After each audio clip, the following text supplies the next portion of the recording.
Hey Ryan, come on in. Hey Jim. Dr. Terabin, I presume. No, don't be silly. Don't be silly. It's New York City. It's no one's late until they're like at least a half an hour late. Oh, Here, hop in. I'm shooting. bad. Oh, you're already shooting? Oh, okay. Well, I figured we'd only meet each other for the first time one time. Yeah, that's what I figured as well. Yeah, it's good to see you. Your eyes are as blue in person as they come off on the camera. So yeah. I every time I've watched your videos, I find myself going like, wow, I would have really murdered it if I had those eyes. Like that is really.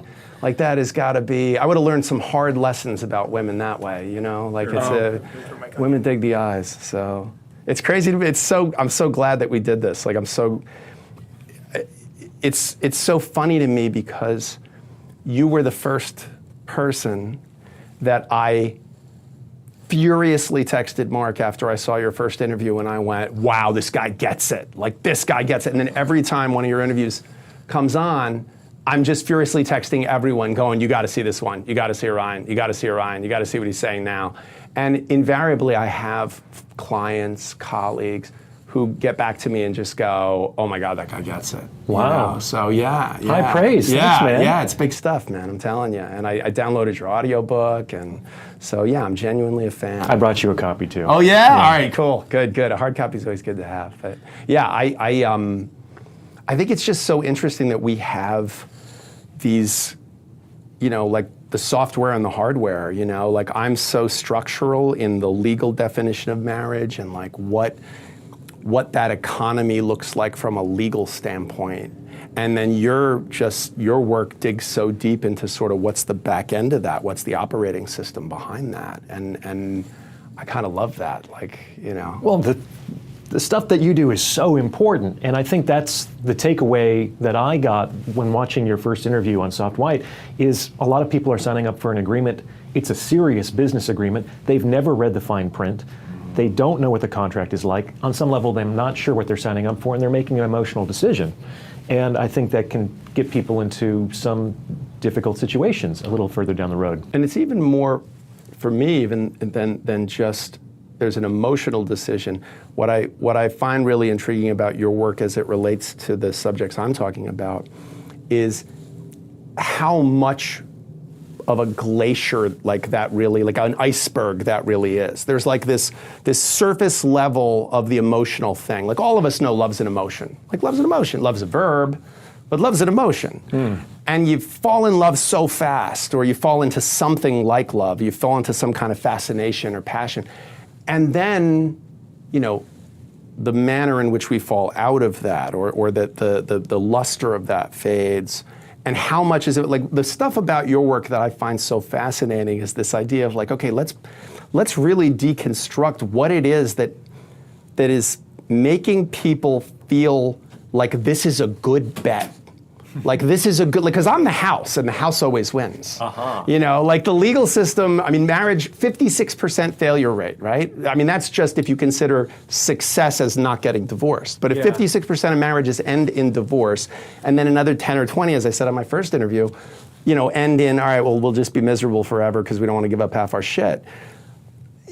What technology has, what gamble does anybody ever do that has a 70-something% failure rate? So it's got to be like the most powerful internal motivation that would make someone sign on for that. I think you kind of have to. If you're coldly rational about it, it doesn't make a lot of sense. But it's not even just coldly rational. I would even say vaguely rational. Like, because that's the part of your work that does not overlap with mine. Like, I still don't completely understand, particularly from the male perspective, why. Let me phrase it this way. All right.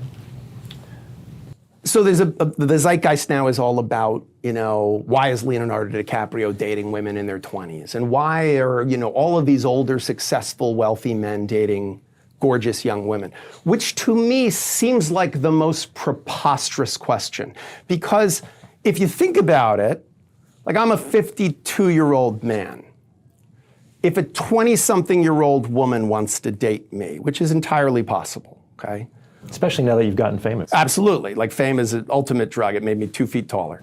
But the reality, which makes me 8'2". No, but the reality of it is that you know, if I was dating a woman who's 22, 30 years my junior, okay? people would go, that guy's a pervert. Look at what a pervert that guy is. Or look at what a kind of a deviant that is. He must have some issues that he wants to date women that young.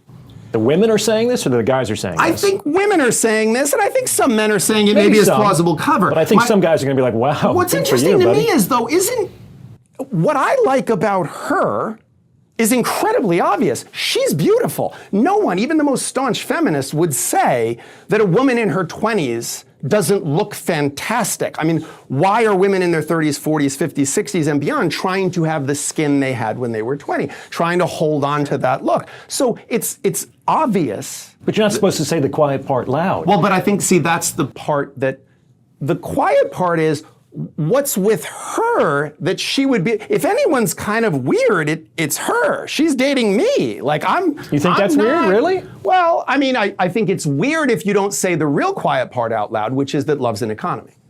And that what I bring to the table is experience, confidence, finance, notoriety, any of those other things. Yeah, the notoriety is huge. I think that attention is really, really captivating for women in particular. I think that's why they often get ensnared in social media, among other things. And you are awash in that these days. But is it the runoff? So this is the interesting question. Today's video is sponsored by BetterHelp. How's it been going since you've been doing therapy for the last couple of months? Oh, it's been great. I mean, I've done therapy my whole life. I mean, since my 20s, I think I've done therapy on and off throughout. A lot of people look at therapy as like, oh, there's something wrong with you if you're doing therapy. The way I look at it is there's something really healthy and right about you if you're speaking to a therapist, because you're able to, like, we all go through things in our lives that just make things difficult. And if you have someone, especially a professional, to talk about it, it just makes your life better. It just calms things down. Your anxiety, your depression, your anger, they all seem to subside, and that's a really healthy thing. And with BetterHelp, what's great about it is no matter where you are, you can be in Alaska, you can be in the middle of Kentucky, you can be anywhere, and you can connect with a therapist, a professional who's really going to help you out. And we all need it. And sometimes if you're not in New York or LA or San Francisco or Chicago, you're stuck without those options. But now everyone has that at their disposal. And you can do this all from your phone or computer, just a phone call, a video chat, or messaging, however you feel most comfortable. It's the easiest possible way to start talking to a therapist. You'll be matched with a therapist usually within 48 hours, and you can get started right away. So let BetterHelp connect you with a therapist, all from the comfort of your own home. Visit betterhelp.com/soft white underbelly or choose soft white underbelly when you sign up and get a special discount on your first month. And now back to the video. So this is the interesting question to me, is that you can answer. Is it the runoff attention, like they enjoy the attention that comes with being with a successful, influential man, or is it the derivative attention that they get? They must have value because the person who says they have value has value. Yeah, probably column A and column B, a little bit of both. A little bit of both. Yeah, okay. And you get benefit both ways. Like attention from a high-status, successful man redounds to all kinds of other things. I talk about this in the book. I say that, I call it the Playboy bunny effect. It's like the idea that most men are going to continue to desire very beautiful women. And one of the surest signs of being a successful man is having access to a beautiful woman. Because for better or for worse, like you said, it's very obvious why you might be there with the beautiful 22-year-old. If someone wasn't familiar with what you do or who you are, you could just be a decent-looking dude in a suit, you know? Right. It takes longer to understand a man's value. It can't really be calculated on sight. And so men are kind of ciphers in the social context. Now, a beautiful woman, we assume, basically has her pick of any man that she wants. Yeah. And so when we see her with you, we think, wow, of all the men that she could probably have, she's with James? Right. Maybe there's something about this dude. Yeah, so it's very interesting that it does really, I guess, go both ways. And insofar as, I've always felt that I've never quite understood why we as a society, maybe it's because I've been a divorce lawyer for 25 years, but we're so reluctant to say the quiet part out loud, to say, look, this is an exchange of value. This is a contract we're signing up for. It's a contract that is unlikely to succeed. Mm-hmm. So again, if anything has happened to my practice in the last year since my first conversation with Mark and my first appearance on the channel, is the number of people coming to me for prenups has gone through the roof. Oh, good. Because I think we are, as a society, like the fire that you created in your, like the attention that's turned to you, the number of people your message has resonated with, and the same for me, I think says something about people saying, yeah, this, like we have to talk about this. We have to get it out there. I say to guys that I consult with is that you already have a prenup on some level. You have an agreement that was crafted by the state that predates your nuptials. That's your prenup. It's a default standard contract that you get unless you craft one that's custom tailored to your 100%. circumstances. I tell every person who comes into my office for a prenup, you're going to have a prenup. It's either written by the legislature of your state, and by the way, can be changed anytime unilaterally by them, okay, depending on the administration, sort of how the winds blow, or it's one that the two of you create. You create your own rule set. And you can make it as simple of a rule set as you want, or you can make it as complex of a rule set as you want. You can make it just yours, mine, ours. If it's in your name, it's yours, my name, it's mine, joint names, we split it 50-50, and that's it. Or you can say, just my business stays mine. You know, everything else will divide 50-50, whatever, but my business stays mine. That's gonna save you $100,000 worth of forensic accounting in the event that you divorce, just that one clause alone. But what is it about? Because I got to tell you, I have men who come into my office, and this is the part I don't understand, who are power brokers at the highest level, like world-class surgeons people fly from the UAE to New York to be treated by. People in finance who are in the billions in terms of their worth, and they can move markets by their investment decisions. And they are terrified to say to a woman who they have been dating and who they support financially completely. She's totally dependent on them. And they're afraid to say, maybe we should have a prenup. Okay, yeah, that's really fascinating. And I think, one, that has to do with the fact that confidence isn't always generalizable to different domains. Somebody could be a successful surgeon, even an athlete, someone with a lot of professional and public expertise, but that doesn't naturally and inevitably generalize to other domains like women. Okay. So that's one thing. I totally get that. I mean, God, you can make business deals. Like, these are guys who can, like C-suite executives who go, yeah, we're just going to lay off those 20,000 people like it's nothing. And they're not, oh my God, what are they going to do? They have families, or I'm so worried about those people. I don't want to disappoint them. It's near Christmas time. And they are afraid that this woman who they're dating is going to be slightly disappointed or uncomfortable for like a few hours. Yeah. Yeah. It's wild. Yeah, I don't know. I don't know where that comes from. I don't know where that disconnect is. How can someone be so good at being ruthless, tactical, strategic, domineering, hard-charging, all those things in one sphere, and so bad at it in the interpersonal, interrelationship? Got to be a lot of different reasons. Maybe that's part of it. They have this arena that they compete in all the time, and they don't want to bring those tools into their private relationships. Yeah. Maybe they're romantic. I've made some episodes about how men, I think, are actually more romantic than women. Yeah. What's interesting, you talk about all these divorce statistics, and what's more romantic than fighting for the losing cause on some level? Oh, yeah. It's like, yeah, we're cheering for the Civil Karate War. Kid. Yeah, we're cheering for the underdog. The fact that the odds are against it and it probably won't work out, but fuck it, let's do it anyway. Yeah. That is like the spirit of romanticism. Listen, my 27-year-old son just got engaged. I said it's so bad for my brand. Like, why would you do this? But he did. And you know what? I have to tell you, like, I immediately, all reason went out of my head, and I went, oh, that's great, because she's lovely. That's what you're supposed to say. Somebody's engaged, oh, congratulations. Right. And my default is, I've always said to people, like when someone says like, oh, we're gonna get married, why? Why would you do that? Like, I don't understand why it is unacceptable to go, what in God's name are you thinking? Why would you do that? It's like, it's not broke, don't fix it. Like, just, but I felt it firsthand because his girlfriend is lovely. They went to law school together. She's a sweet girl. They're both lawyers. And I was like, you know what? Why not? Maybe these two crazy kids, it'll work out. Are you kidding me? Like, that is just, I know statistically it is so unlikely that this is a decision he's not going to someday turn around and go, yeah, what was I thinking? But there's still, we're cheering for that underdog. And I think it has a lot to do with attraction. Like I was saying, if it was coldly rational and you were just doing a cost-benefit analysis of the contract and the arrangement, I don't think many people would do it. How is that drive so powerful? How is that? I mean, look, we have all these drives, right? Like thirst, hunger, and if you've ever been hungry or you've ever been thirsty, like thirsty is way more powerful, like there's a part of you that goes, oh my God, I'm gonna die if I don't get liquids. But this drive feels like it's against all rational thought. It is against rational thought. This is my little pet theory, because I've been to a lot of weddings in my time. In the vast majority of cases, if one of the couple is crying at the altar, it's the man. Yeah. And I think those vows that are traditionally said at the altar, they had to have been written by a man, because they have to do with, I think, men's deepest, most sincere longing, which is, wow, for better or for worse, you're gonna be there? Yeah.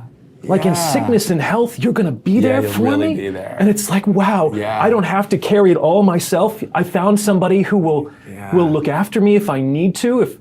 If I stumble, they're gonna help me pick up. Like, what man has that in his... Yeah, and any man who's been through a divorce hears that and goes, well, of course that guy's crying. Like, he's going, oh, shit, it's over. Like, this is all over. The whole thing's downhill. I don't think that's why he's crying. It's not. No, I agree. I think finally. there's something that goes, oh my God, so I found this person. And I get that. I get the idea that, it's just life is terrifying in some ways, and it's very hard sometimes, and to have a person, your person, who just gets you and loves you and sees your blind spots, but sees them with love and is cheering for you. Like, there's something so intoxicating even about the thought of that. And the most romantic idea of all, I think, is that I can be loved for who I am, especially as a man. It's not about what I can provide. It's not about my status and my occupation. It's not about what I can give to you as a life. It's that you love me, and you're going to be with me irrespective of the conditions of our life. Yeah. And that is such a relief, because most men can never put that burden down. But but it doesn't work that way. If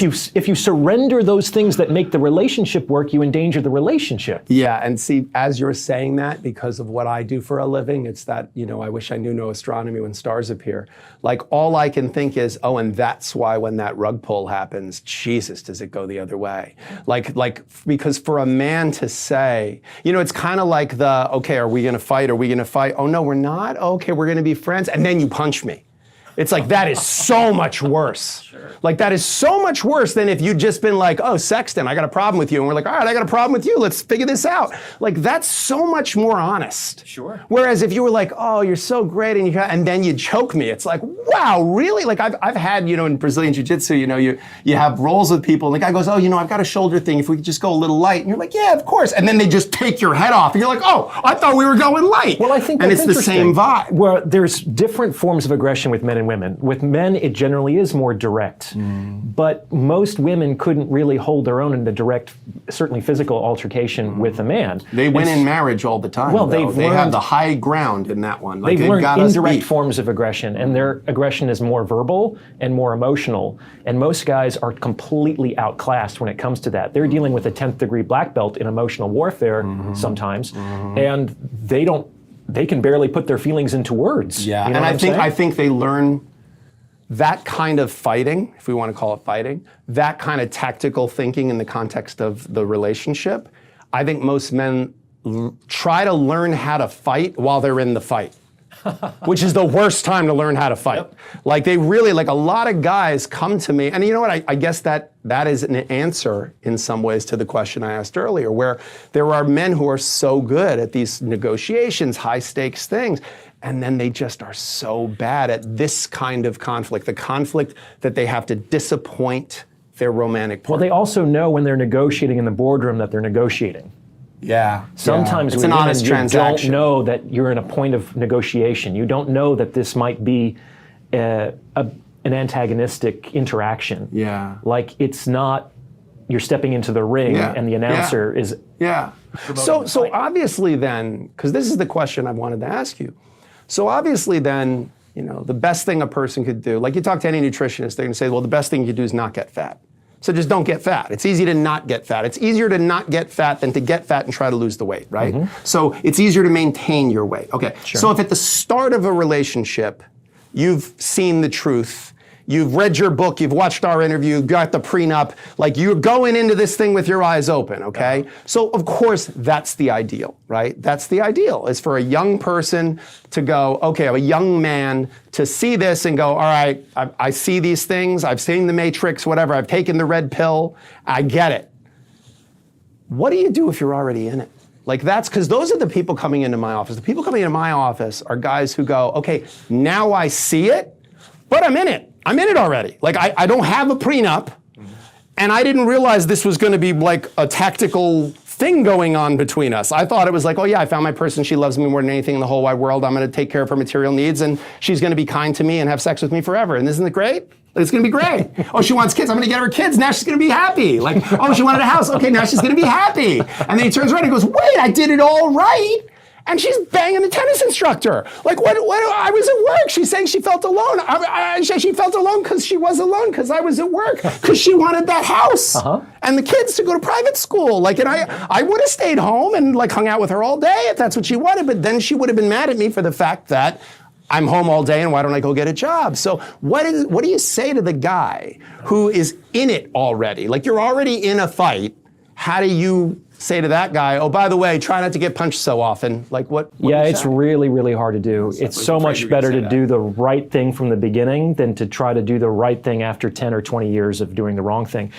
So a whole bunch of guys just like hit pause and went, shit, right now. It's not always a lost cause. Sometimes it is, we have to be honest. It's very difficult to salvage a dynamic that has been reinforced over 20 years of interaction.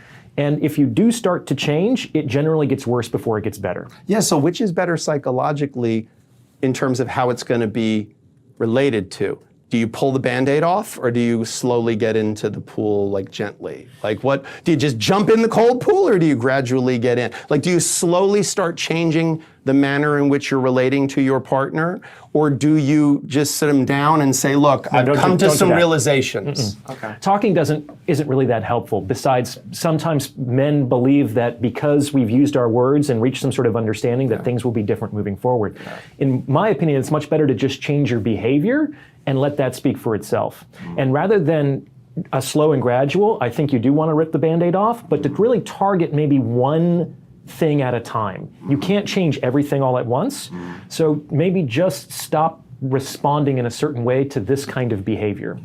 And what that does is, because you have a system, the way that systems work, they're interdependent. If you change, it forces a shift in all the other parts of the system. They can't remain the same if you start showing up differently. Sure. Now, we can't fully predict how the other pieces are going to shift, but they absolutely have to adapt. And generally, people hate change, especially change that might go against their preferences or their self-interest. So generally, there's an extinction burst when guys start to show up differently in their relationships, where the woman is basically like, what are you doing here? Well, but see, that's what just occurred to me, is that because women have an emotional vocabulary, and women seem, in my opinion, to be less afraid of that discussion, or less afraid to say, like, what's going on with that? Like, I just think it's funny that you all of a sudden. So what does the guy do when then she says, hey, what's going on here? Do you say, yeah, there is something going on here, and this something is like, how do you not have, because you're saying, hey, sitting down and having the conversation doesn't necessarily work. Maybe in the world of men that we would do that. Say, hey man, listen, there's gotta be some new rules now. Like, we gotta change things up, you know? Like, I would do that with a male employee. I would sit him down and I'd say, hey, listen, man, I know you've been doing this. Things got to change. New sheriff in town. We got to change some stuff. But I can't imagine a world where even the most subtle change was not picked up on by a female romantic partner, where she wouldn't go like, no, what's going on there? What's that about? Like, I have to tell you, I have so many female and male clients. And male clients will believe almost anything to not believe that their wife is cheating on them. Like, they will say to me, like, yeah, I don't know what's going on with her. It's like, I think she's depressed because she's been coming home much later, and she goes to the gym a lot. She's been working with this trainer, and she sees him 5 days a week now, and it's really been good for her to exercise. You know, she's really changed her whole tone. I'm sitting there going, she's sleeping with the trainer. She's definitely sleeping with the trainer. He's like, you know, and she's been on her phone a lot. She's very busy. I'm like, right, because she's sleeping with the trainer. Like, that's how do you not see she's sleeping with the trainer? Like, whereas a woman my female clients, they're like, yeah, I knew he was cheating, so that's why I knew to look at his phone. I'm like, how did you know? She's like, because he trimmed his goatee. Like, well, maybe it was just like he got food in it or something. And she's like, no, I could just tell it was something else. It's the small things that women are very sensitive to. Sometimes they can miss the big picture, in my opinion, but you're right. These little details, wow. And they can be off to the races sometimes with that small little change. If you are a man and you step out of your relationship, your wife will find the one hair in your house. Oh, yeah. I don't know how they know how to do that, but they will find the one hair that she leaves behind. And meanwhile, a lot of men, myself included, if your romantic partner completely changed her hair color or length, it might take me a couple of hours to even notice. Like I just would not notice. Like if you said to me right now, what color is your couch?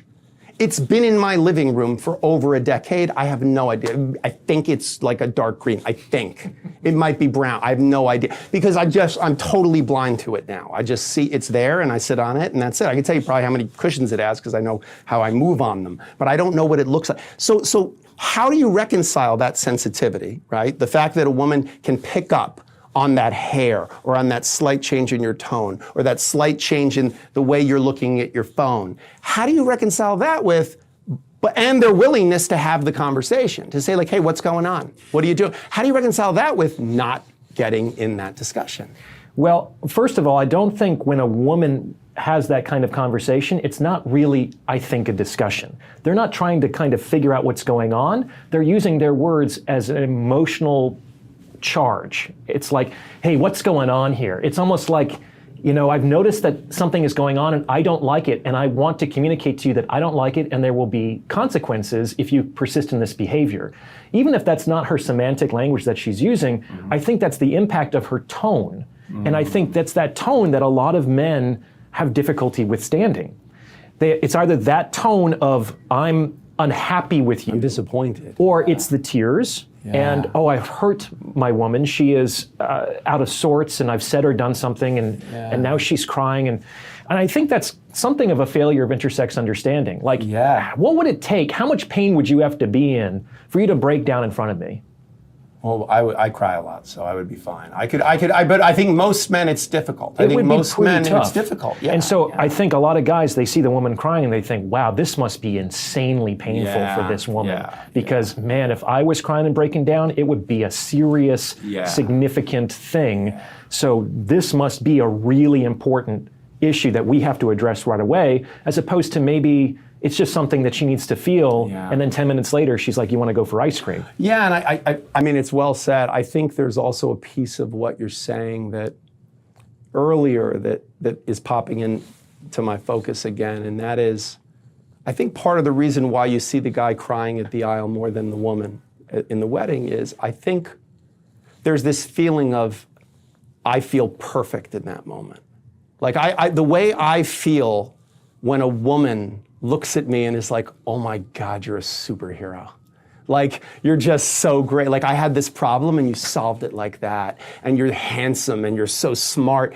Like, I feel like those things. And so I think when men are standing there and there's this beautiful woman and all of these people who are like, hey, that's yours and that's gonna be yours forever. And she loves you so much and she's here for you. There's this sense of like, I'm perfect right now. Like, I'm perfect. And when a woman who you felt that way about is now disappointed in you and unhappy with you. Like, it's this like, oh shit, I lost that. I screwed that right up, and it feels like it's gone forever. Like, I can never be perfect again. That's the problem with perfection, is like you can never, if you're perfect and you stayed perfect. Whereas if look, I've had people who come in, I mean, it's amazing to me how many people come into a divorce lawyer's office and they say, well, I think, it's time, I think the marriage is over. And I'll say, okay, what's going on? And we'll talk about the history. And they'll say, yeah, he had a bunch of affairs, but, eventually I just sort of was like, yeah, whatever, and you kind of go, wow, really? Like, that was, they went, yeah, look, it's just like, it never really interfered with our life. And I just sort of went, like, whatever, he's an idiot, that's how it is. But then he did this, and it was like, that's a bridge too far. And you go like, that was a bridge too far? Like, all the girlfriends wasn't a bridge too far? But you don't hear that, because those women would never get up and say that in public. It just would not, in the current culture, it's like if you've made a fool of me publicly, That's the right? problem. That's the problem. I also think that obviously sexual infidelity is an issue for both men and women, and it's different for individuals, right? But in my experience, a lot of women might not like extra partner liaisons in their men, but they'll kind of tolerate it more than if they took a woman that he wasn't sleeping with to like their little Italian restaurant that they went on to their first date. Yeah. It's like, you took her there? I've said that before, that the question asked, when a woman says she cheated, the man says, did you fuck him? Yeah. And when a man says it to the woman, she says, do you love her? And what's really interesting is the difference in reaction to what generally happens afterwards. When a man is confronted with the infidelity, what's the first thing he says? She means nothing to me. Exactly. She meant nothing to me. She meant nothing to me. It's nothing. Which, by the way, I always thought is so odd. Like, it's kind of an odd thing to say. Like, hey, you know, I fucked this whole thing up. Don't worry, it was for nothing. It was for nothing. It was for something utterly meaningless. Like, that feels really cheap. Well, that's what I'm saying. I think that if it was the other way around and a man caught his wife cheating and the first thing that she said was it meant nothing, that guy would go ballistic. Yeah, he'd go ballistic. Like, it would be hard to hear that. But if the woman said, hey, we need to sit down. Yeah. I fought this for a long time, but I've fallen in love with somebody else. I still care about you, but I have to do this. We're going to get married. We're going to have a family together. Yeah. The guy would probably be crestfallen, but he'd like, okay, well, at least on some level, she didn't. For something. Yeah. It had value. Yeah, like it was an investment. And maybe I wasn't the right investment for her. Like it was sort of okay, well, at least they kind of lived happily. I've actually had guys who come in, and you know, it's fairly common that people have, you know, a long-term affair, and then they're getting divorced, and they've already sort of, you know, they've got their replacement now lined up in the form of the person, which, you know, again, a man who leaves his wife for a mistress just kind of leaves a job opening. But what ends up happening is they then say, well, I'm going to settle down, you know, with this person, and the truth is, like, the men think, well, at least she'll see that this wasn't just me banging some girl. This was like, I'm really in love and it's something real and I'm committing to this person. And I have found the opposite happens. Like I have found my female clients in that position are like, oh, fuck you. You're gonna marry her? You're gonna introduce her to our kids? Like you're gonna do, are you kidding me? Like they would have been a lot more comfortable with the idea that it was like just some, you know, dalliance of some kind. Yeah, you know? But they don't want to be embarrassed. I think that's the main thing, because then they have to be, they're put into the uncomfortable social position to either say, yeah, I know that this was happening, but it's our own private business, and The Hillary Clinton debacle. yeah, I mean, she that couldn't was very pretend that it difficult. was like, oh, I had no idea. It's like it was notoriously, you know, this But was she sort also of what didn't was leave. alive. You know, she had to. Right. Like, But she walk also that still line. wanted to be, I'm a strong, independent, powerful woman who doesn't take any crap from men. And it's like, well, like, so is this, you're saying the quiet part out loud? Are you saying, listen, our marriage is a different kind of economy. What's important to us is ambition. What's important to us is raising our child or our grandchildren together. Like, his fidelity is not important to me. It's not a big deal to me. I don't really care. Good, delegate it. Let somebody else sleep with this guy. I don't feel like it. You know, so that feels to me like something people should be able to say, but yet that is not a message that would be well received. Because we only consider the love marriage to be the legitimate union. And on some level, it's interesting, but we Well, can if you trace don't that know through and I history. don't know, then we're really in trouble. I could I have don't know what to tell some you. beliefs here. Yeah. I mean, this is something that's actually very new. And one of the things that I hear as a criticism to like my more economic model of relationships is that it feels so cold, so mercenary. It's like, who hurt you? This is a commodification of the heart from late stage capitalism. All you can think about is value. And it's like, You're going to get a lot of the same comments, I guess. this is how it was 200 years ago. It's like, my second son will marry your third daughter. Right. You'll give land a flock will of sheep. accumulate this much land, and it's great. Yeah. And what's interesting is that I think the love marriage is actually a product of capitalism. Nowhere do you see where industrialization comes to a traditional culture, love marriages go through the roof and arranged marriages start to decline. And I think that's because for a long time, people have lived basically at a subsistence level, and we needed each other in a very real way for survival. And it wasn't time, you couldn't spend 10 years in courtship trying to figure that out. It's like, we need cobblers and we need children and we need to raise food. Well, it's just, I was thinking the same thing when you said that. I thought, well, this is why the birth rates have declined, because it was like, I don't need kids to work the farm anymore. Like, kids are a liability now to some some degree. Kids are a cost. Kids are private school. Kids are clothes and pajamas and diapers. As opposed to and all working in those the things. coal mine, they can right? bring in As some opposed money. to being like, hey, good, that kid can till the fields. Like it's not. Sure. You know, I think at this point, if somebody has their kid outside mowing the lawn, it's like, why are you abusing your child this way? Man, you know? really? So Is that yeah, bad? I think it's sunk that far No down. But I kidding. mean, I represent a lot of wealthy people, so their conception of what their children's struggle is really, you know, it's kind of what happens when like you become parents, but your parents missed like all your dance recitals. You know, you just have this like, no, there's nothing more important than being at the dance recital. Like it's not, my kid does not need to learn discipline or values or hard work or anything. They just need to be heard and understood. Yeah, I think that's that parent's unhealed emotional wounding from the disappointment of their own parents, which might have actually created character and built emotional resilience. That's the part about that kind of parenting that doesn't get a lot of airtime these days. Yeah. Is And could when actually when it gets weaponized, it's dangerous because in custody battles, this becomes this person who has equal rights and equal access to this child. I am now perceiving them as an unreliable threat to my most important thing, which is my children. And so you can fight a lot about money in a divorce, but like a dollar's worth a dollar. So if you spend $100,000 arguing over a $150,000 bank account, even if you win, you didn't win $100,000. Like you didn't win, you lost some money no matter what. So custody though, like people will go, like I've had people spend $50,000 in counsel fees arguing over whether Thanksgiving in alternate years should begin on Wednesday and end on Sunday, or if it should begin on Thursday morning and end on Thursday night. Now, is this going to be really cynical? Is that simply because of protectiveness and love for the children, or does that have something to do with when you said that part, I wanted to like tussle your hair. That's adorable. Right? Like, yeah, Because no, it's got nothing to do with that. I don't think. And it has to do with the more that a given parent has custody of the child, the more child support they're awarded. And isn't child support Piece of that.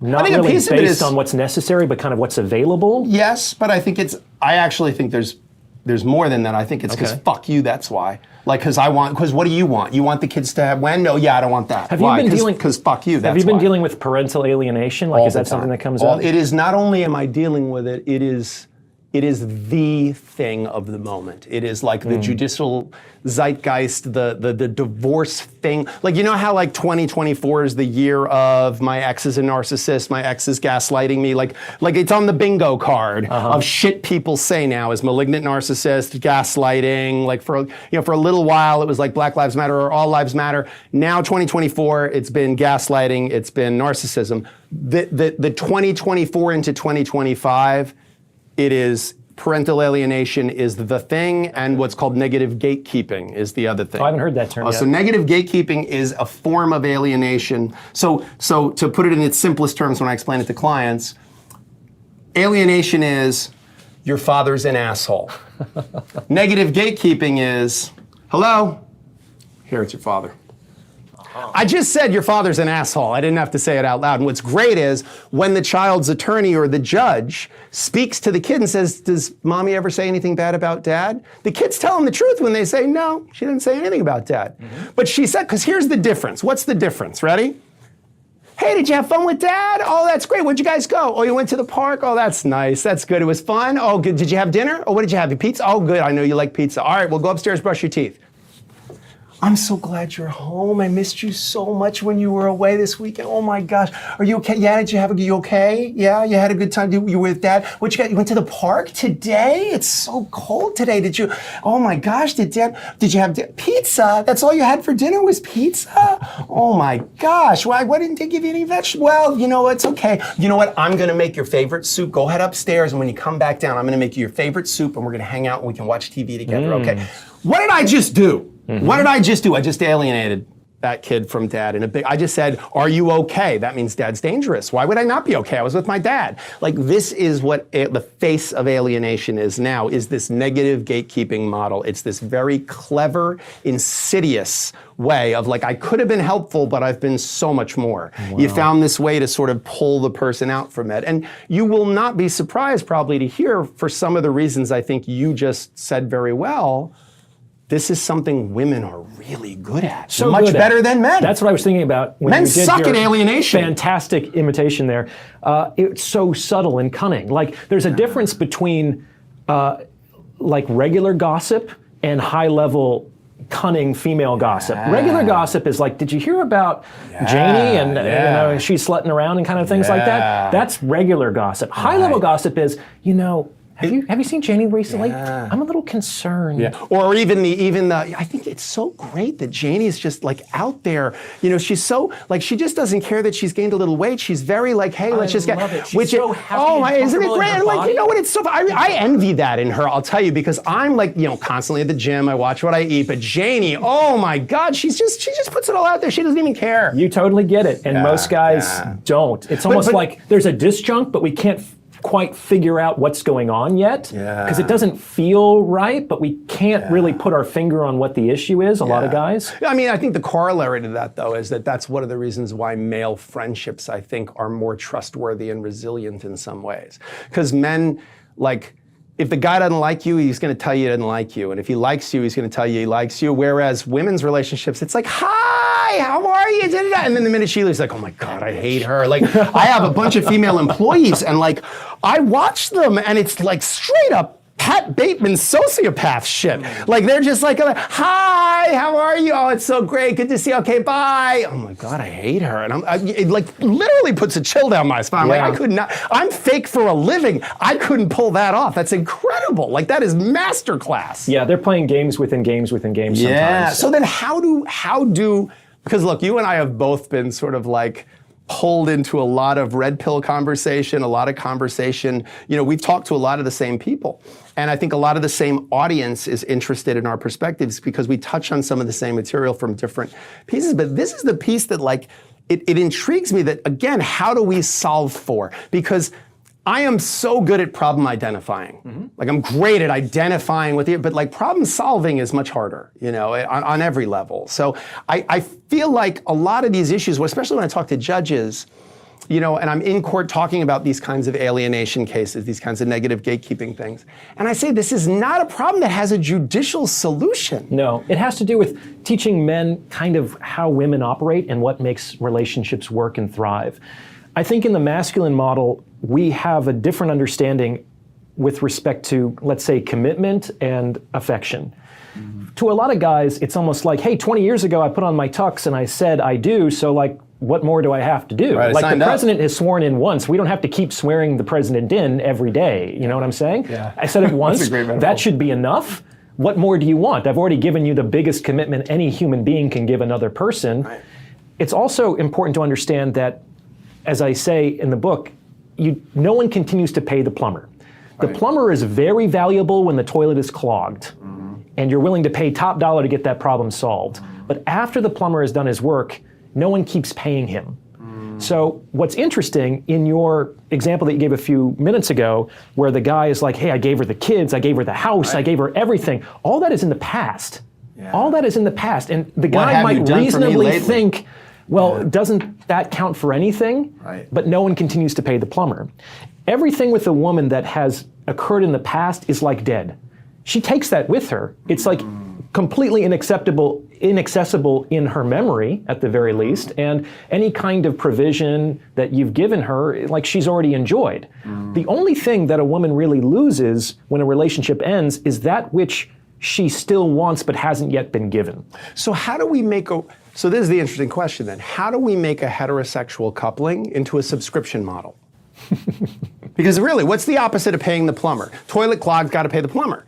The opposite is, I'm going to have a subscription model. I'm going to pay this much per month whether I need the plumber or not. But then when I need the plumber, the fucking guy better show up because I've been paying $100 a month for the plumber. Now, I'm cool with that. Like if you look at my phone subscription model, I'm an easy mark. I have so many things that I'm paying $20 for the premium version that I don't even use the basic version because my attitude is at some point I went, all right, I might want to have that at some point. So we all do that. We all have like I wanted to watch one show so I subscribed to the AMC Plus or whatever it is. I wanted to watch Mad Men. So I subscribe to this thing and then you kind of forget it. Well, I might want to watch something at some point. I'll just keep it. So we are now in a world and in an economy where the subscription model is a pretty normal thing. Like I may not want it right now, but I may sometime soon. So I'm going to pay a little bit each day or pay a little bit each month. And in the aggregate per use, like this was useful. So how do we shift, if we had a cultural shift where, because I'm telling you right now, like, I don't know about you, if you said to me, there's a monthly amount you got to pay a plumber, but when the pipe breaks, you're the first guy. Like, he will be there for you because you've paid this certain amount. Now, again, I'd be skeptical. I'd be like, how do I know for sure until the pipe breaks? But like, it's service contracts on automobiles. That's what they're doing. I know I used to represent a lot of guys who own garages, and they said nobody keeps their cars anymore. And everybody now buys at the dealership a maintenance plan that they pay for up front, but they're gonna get for life, oil changes this many, this maintenance is all prepaid. So how do we get relationships on the subscription model? Well, you can't negotiate that explicitly. It can't be like, hey, I'm going to give you this kind of lifestyle, and in return, I want sex 3 times a week and a blowjob, every other morning. Why? This seems like a very honest contract. Oh, that's going to kill the desire. It's like a lot of female sexuality. Do you think we'll refuse that blowjob? Because I don't think we'll, are you saying the desire by the woman? Okay, all right, I was going to say, because I can't imagine if there was a negotiated blowjob that it's less fun of a blowjob. It's still a blowjob. Let me just tell you, it's like... the worst blowjob ever is great. Okay. I don't know about that. All right, maybe we've had different life experience. Okay. I don't know. My lived experience, Orion, has been, Yes, I remember the worst blowjob I ever Okay. got, and it was fantastic. So the idea here is, when it comes to seduction, when it comes to cultivating arousal in women, the truth and directness are not really your friend. Imagine a date is going really well, you've had a couple drinks, the conversation's going good, there's some casual touching, there's some longing in the eyes. You still can't turn to the woman and say, hey, you want to come back to my place and fuck? You have to say, this has been great. How about you'd like to come up for a cup of coffee or something? Like, both of you know that there's no coffee that's going to be made, but it has to be kind of like covered with respect. Yeah. When you're too direct, it kills the vibe, it kills the fairy dust that often is necessary to cultivate female arousal. But doesn't that, if we're gonna feed that, like if we're gonna, I get it. Like, trust me, I live in the world, I get it. I think an honest pickup line, like, do you want to fuck or should I apologize? Like, that is an honest pickup line. But That's a good in reality, like, I understand we don't do that, but here's the thing. You can't keep that, like, the marriage statistics, the divorce statistics is proof that at some point, you're gonna see behind the curtain. At some point, you're gonna know my love language. Like, you're gonna know, babe, let's go have sex. Like, well, that's gonna be something we're gonna, hey, did you wanna fuck tonight? Like, that's gonna be, we're not gonna be 5 years into a marriage and I'm gonna go, would you like to go to the boudoir and listen to my, see my etchings? That could also be part of the problem. Like, you're not gonna say the etchings if you've been a... Why, I have lovely etchings. You don't wanna see my etchings, Orion? Fine, I don't care. I don't wanna show you my fucking etchings anyway. I use that line all the time. Yeah, You exactly. gotta have something I know, else. that's how I met you. Never mind, it's not, yeah. Or else it becomes just too, it's too rote and mechanical, and a lot of the sex goes away, and when the sex stops, the relationship's kind of on the rocks. So it can't be etchings in the boudoir, but it has to be something else. Chris Rock has a great line, it's like, to keep the marriage alive, you have to be traveling and you have to be fucking. Of It's course. coming and going, right? Of course. So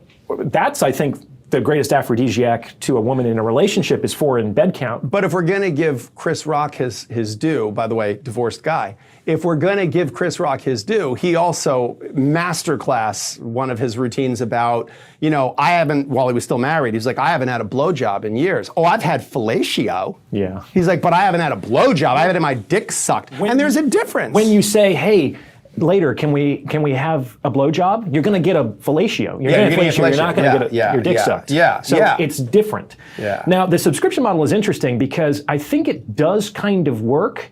I think it's generally how women get into relationships these days. Because we live in a world that, for better or for worse, sex precedes commitment. Sure. Like the idea that everyone has these streaming services, the idea that you're going to pay up front a huge cost before you even get to sample the content, that's absurd. Right. Well, or you get a little bit of the content. It's like the OF model, It's like, hey, you get to see a little bit, but you're going to get to see even more if you pay the monthly amount. And if you pay the extra monthly amount, oh my God, what you're going to see. Like, we all know there's no sex in the champagne room, but at the end of the day, part of you wants to believe there might be sex in the champagne room, And I think marriage, you've been in the champagne room a long time. You're like, no, there's no sex here. This is not going to happen. Like, you're not going to convince me that 6 more months in the champagne room is when the sex is going to show up again. Well, that's because for most men, the champagne room is this secret, privileged location when they're single. And so where do the secret liaisons happen when you're married? In the shed. In the pool cabana with the tennis instructor. It's like the place changes, but it's still a little transgressive. It's still a little sneaky. It's still a little uncertain and dangerous, and that's actually what keeps passion alive. Yeah, transgressive, I think, is a big piece because I do think a lot of my clients. Look, I've got like a PhD in infidelity with all of the people that are in my office that are there as a function. Either their relationships went sideways because of the infidelity, or the infidelity happened because their relationship went sideways. But somehow it was on that path that led you to the desk in front of me.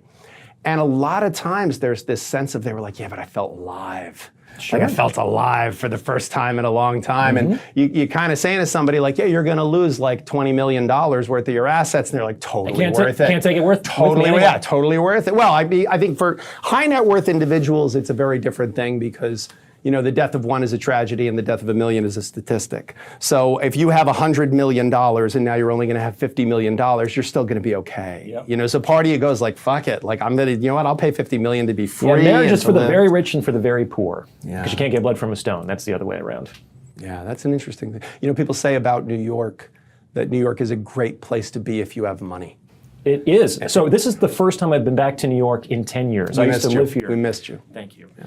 And when I left, I was broke and living in public housing in Brooklyn. So it's a very different experience. And let me tell you, it's much more enjoyable. Oh, it's so much better. Yeah, New York when you're poor is incredibly depressing. It's tough. Yeah, but when you have resources, New York is just like, it's a playground. There's so much to do. There's so many beautiful, wonderful, amazing things. And I think dating in this city is a very specific animal because one of the things I've always said to people they say, why are you in New York? Like, why are you in the city? Why are you in Manhattan?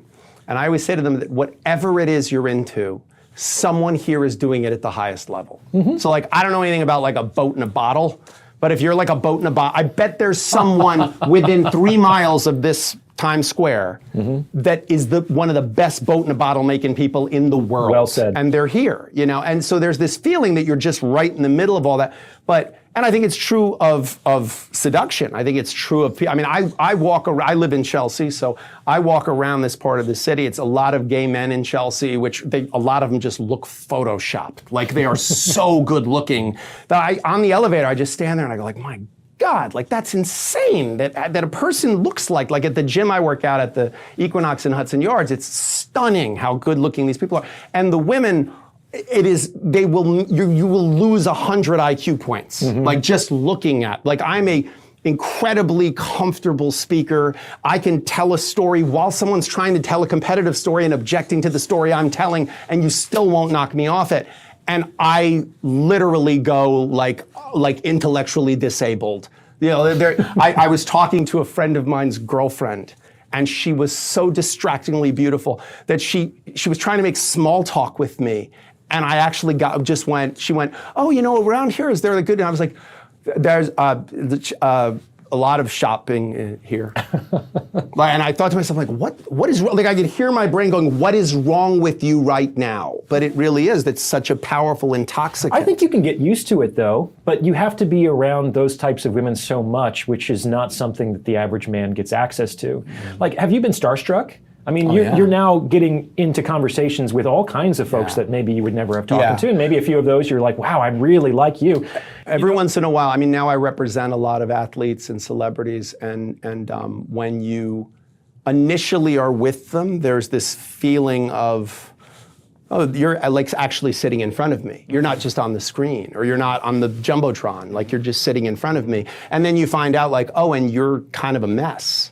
Sure. Like your life's kind of a mess. Well, same with a lot of beautiful women. And I think that once you kind of talk to enough of them and date enough of them, then it does start to lose its luster a little bit. Yeah, well, that's I wish I knew no astronomy when stars appear. I think there is a piece of you that goes, oh, it would be better if this could be admired like art. Well, yeah, and I made an episode a long time ago about why I talk so much about sex and money. And the reason is to facilitate people's disappointment in those things. Because when a rich person gets on TV and says money isn't everything, he's right. Yeah. But everyone's going to think he's full of shit until it's like, oh, boo-hoo, what a tough problem to have, tens of millions of dollars. Or, beautiful women they're nice, but sometimes they come with a lot of costs, hidden costs associated with them. They're like, yeah, I think I can handle that problem, buddy. I had a conversation with a stunningly beautiful woman who came into my office about a prenup. And she is marrying an incredibly wealthy man, C-suite executive, Fortune 50 company.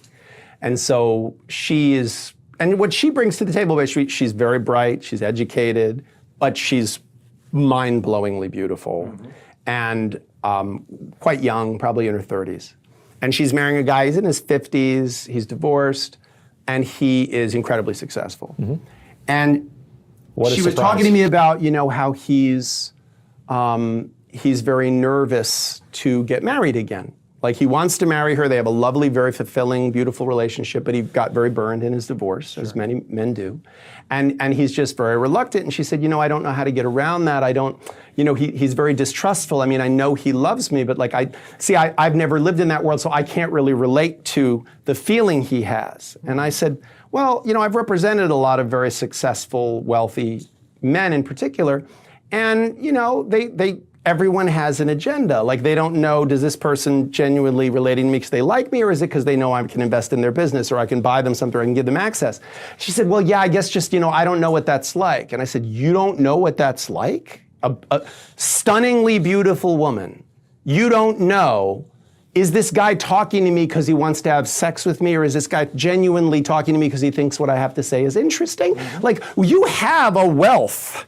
And you don't quite know, is someone trying to get at it, or is someone legitimately interested in what I have to say? Do you think she was just naive, or was she playing? No, I think she never made those connections. No, I think she legitimately loves this guy, and I think that she had never connected the dots in her own head that the economy of her beauty taught her the same lessons that he was experiencing. She really was looking at me and saying, I don't understand why he doesn't trust me. Like, I don't understand why he doesn't believe that I love him. This is interesting, because what I've noticed, some insanely beautiful women that I've known, it's like they live in a different world. They live in a different reality, and their reality is that people are good. Oh yeah, people are nice. Like, people are always coming out of their They're way in the to bubble. help me out. Yeah, they're in the this bubble. guy wanted to help me move, and this person was asking about my day, and people just are kind, and they go out of their way for each other. And Orion, why are you so jaded and mistrustful? It's like they all want to fuck you. Yeah, 100%, 100%. No, that's not it at all. That's so gross. Yeah, none of these guys even hit on me. Like, they didn't even hit on me, and you're like, right? But even if they didn't, I mean, look, and I see, as a heterosexual man,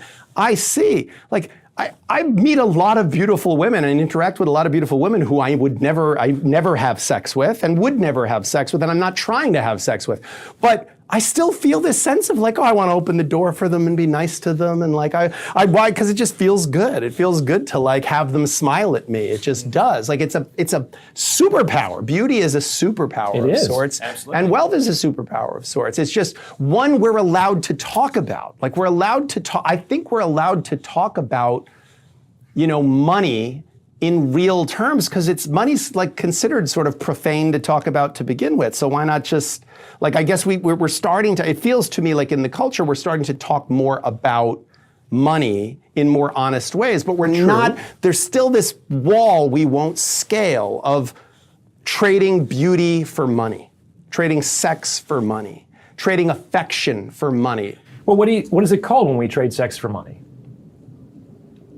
I was going to say marriage, but no, I sex work, prostitution. Yeah, it's prostitution. Yeah. And a lot of relationships are, at heart, that kind of transaction. Sure. But that's so undignified. Think about it in this way. We have to really protect people's self-worth and self-concept. We understand that when your assistants show up for work, it's not because they truly believe in your mission. It's not because they think that you are. Isn't? Fuck, yeah, I gotta get rid of it. I gotta get better people. You understand that there is a professional relationship. They're trading their time and their service for your money. Of course. However, even in that professional mercenary context, you probably just don't dangle a wad of bills in front of them and say, what are you going to do for me today? Yeah. You want this, don't you? Yeah, yeah. Dance for me. It's like that would be... I stopped doing that years ago. Right? Probably... Yeah, I really got the HR complaints for outrageous. Turnover, right? Yeah. So it's like even... But the shit they do is amazing. No, I'm kidding. And so people have to cover it with all of this culture of corporation. Yeah, of course. But really, at heart, a lot of this is the exchange of time and effort for money. Of course. But we even can't talk about that as explicitly in professional contexts because it seems too mercenary. Like, See, it's funny because I think in my profession, I don't have the luxury of that illusion. Like, I think the reason why my message has resonated with people so much in the last 12 months is that, of the 30,000 comments on my first interview here, most, I haven't read all of them, but a bunch of them are, this guy's saying it like it is. This guy's spitting facts. Because I'm in the trenches, gang. Like, I'm sorry it's like this. Like, I'm as much a victim of it as anybody. Like, I'm in this thing with you too. But the truth is, this is what it's about. And I didn't kill it, but I'm the mortician. Like, I didn't make it rain. I sell the umbrella. Don't get mad at me. I get more hate mail from people saying, I get Google reviews. People send 1-star reviews. They're like, Sexton is jaded when it comes to relationships. I'm sitting there going, I just report the news, yeah, gang. I don't make it. Like, I'm not walking around bars, walking up to people going, you could do better than this wife of yours. Like, trust me, I don't need to convince people that marriage is not working for them. People have figured that out. It's not like if I said, fuck it, I'll stay home, everyone can just stay married for all I care. That's not how it works. Someone else would swoop in. well, I think part of the reason why you don't have that luxury is because you're in a very high-paying profession. When the lower the compensation, the more culture needs to matter. But there's like medical doctors, that culture sucks. People work 120 hours a week in their internships. Sure. It's 10, 12 years before they start making any money. You work at a top-tier law firm, you work at a venture capital firm, they're gonna be like, I don't care about your fucking feelings, dude. It's like, get the results, or we have 100 people who are chomping at the bit to replace you. 100%. And why do There's a sign on the wall of my firm, it says, no one cares, work fucking harder. It's because they pay really well. 100%. Now, it's like everybody kind of, they understand kind of where they're willing to sell their time, right? And the more that they get, the more they're willing to dispense with some of the bullshit.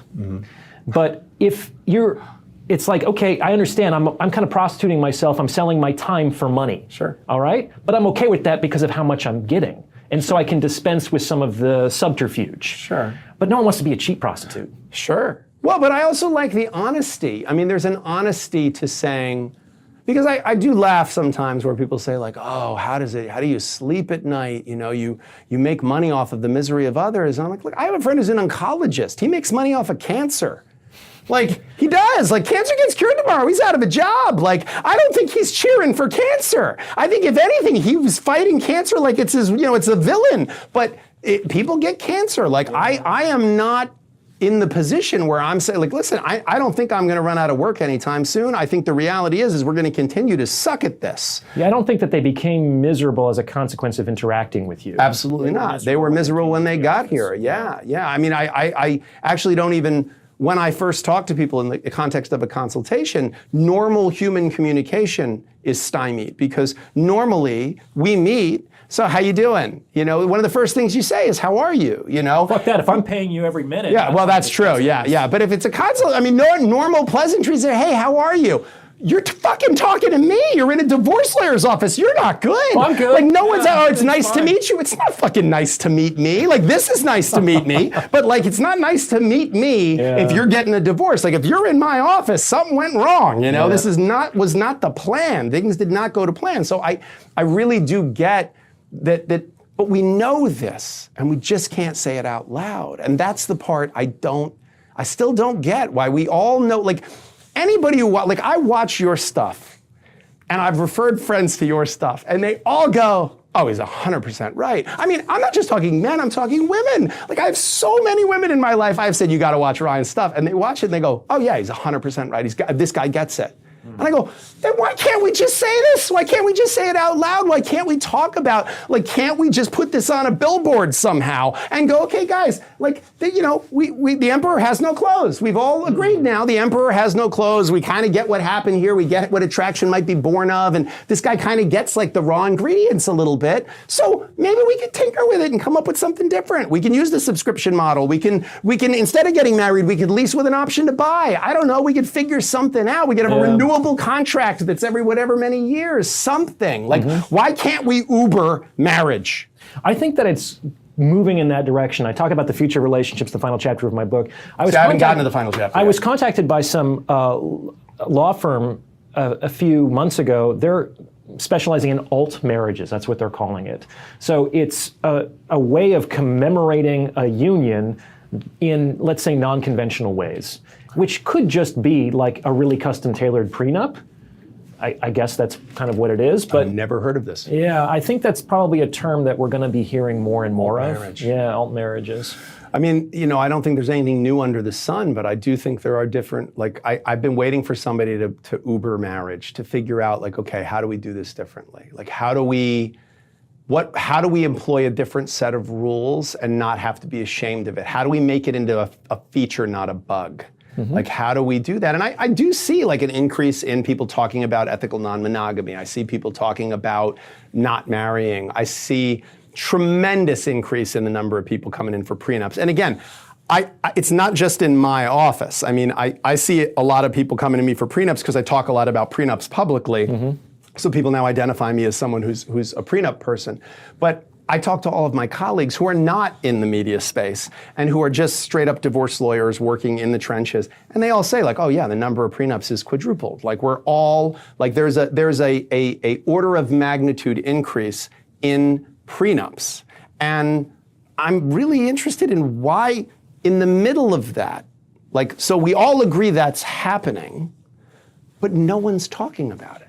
Like, no one's putting on their social media, like, it's oh, we got the cake, oh, I picked the dress. It's not like, oh, we're going to get the prenup now. Like, we are still, you know what I mean? We've destigmatized mental health. Like, there was a time where if I said in this interview, well, I've been in therapy for a long time and I think it's really beneficial to me, it would have been like, oh, Jim's in therapy, like, is he all right, Whereas now, like, we've kind of destigmatized mental health. For men to say, oh, I have a therapist, I talk to a therapist, I don't think it's as crazy as it once was. Sure, absolutely. But why is a prenup still like, oh, they have a prenup, like, oof? Because it's supposed to be a love marriage. That stuff is not supposed to matter. You're just supposed to believe in the mission of the company. And we think those two things are incompatible? That it can't be a love marriage and you have a prenup? Like, I think you're a safe driver, but I'm wearing my seatbelt. Right? I think it's actually very difficult because what is a marriage? A marriage is basically a business agreement. And the fundamental premise of every relationship is the exchange of unequal goods of comparable value. But that's very different from love. The idea of love, ideally, is that I'm going to put the good of the other ahead of myself. You can't do both of those two things simultaneously. You can't be putting the other's needs ahead of your own and still worried if you're getting your fair share in the transaction. And so what happens is that people vacillate back and forth in their relationships because those two things, relationship and love, they're actually antagonistic. They can't occupy the same psychological space at the same time. One minute, the woman is just happy to be in the presence of her loved one. And in the next minute, she's wondering if her boundaries are being respected and if she could do better. You know what I'm saying? Yeah. The idea, could I do better, is anathema to love. The idea that there's any kind of transaction at all is completely disgusting to love because love doesn't give with the expectation of gain. It's always provided as a free and spontaneous gift given at the pleasure of the giver with no strings attached for their own inscrutable reasons.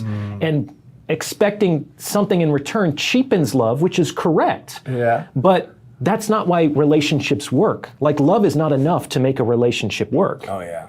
In fact, most people, I talk about this on the channel and in the book, is that love has nothing to do with relationships. Oh, 100%. And we know this because it's certainly possible for people to be married to each other and to not love each other, and to simultaneously love people that they're not in relationships with. Sure. Right? Well, and one of the things that always appealed to me about your talks and the Psychax channel, and like, I love the short talks.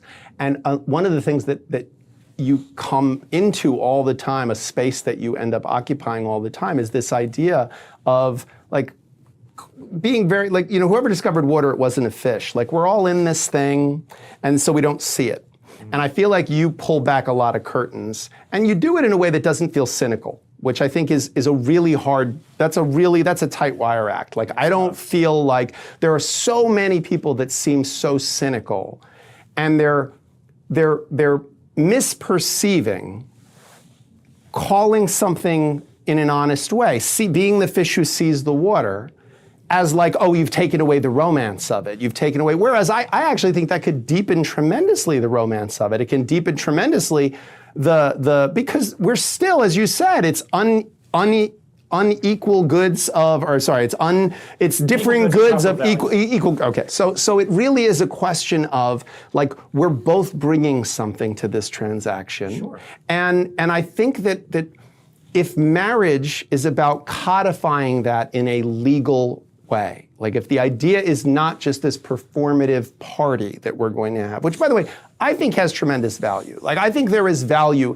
in saying something out loud. I think the party should happen after the last kids have launched, because then they've actually can celebrate what they set out to do. Well, I guess it's because I tend to be of the belief that if the first time you have all the people you love in one room is your funeral, you're an idiot. So I like to have, like, people should celebrate more things more often. I think get the tribe together more often.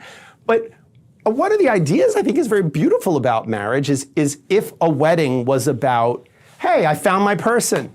Like everybody, I found my person. Like, see, it's my person. Like, and by the way, like, I need your help. When you see me looking at some other girl, could you be like, hey, dude, remember? You had your person, right? Like support me. Like, help me. We need your help. Like, help me. Like, this is tough out there. And like, help me keep my eye on the ball. Help me not lose the plot. You know, and if you see her or him running around, like, let me know. And I'm going to wear this ring. And that's going to be to let everybody know, like, hey, guys, nope, sorry, I got one already. Like, found one, sorry. Like, but why couldn't we just say that's what it is? Why does it have to I've be? been to some weddings that say that part. Have you really? Yeah, and it's nice. That's good. That is nice. It is. Yeah, there's something real about it. The issue, though, is that the looking and the running around are generally symptoms of something else that most people don't see.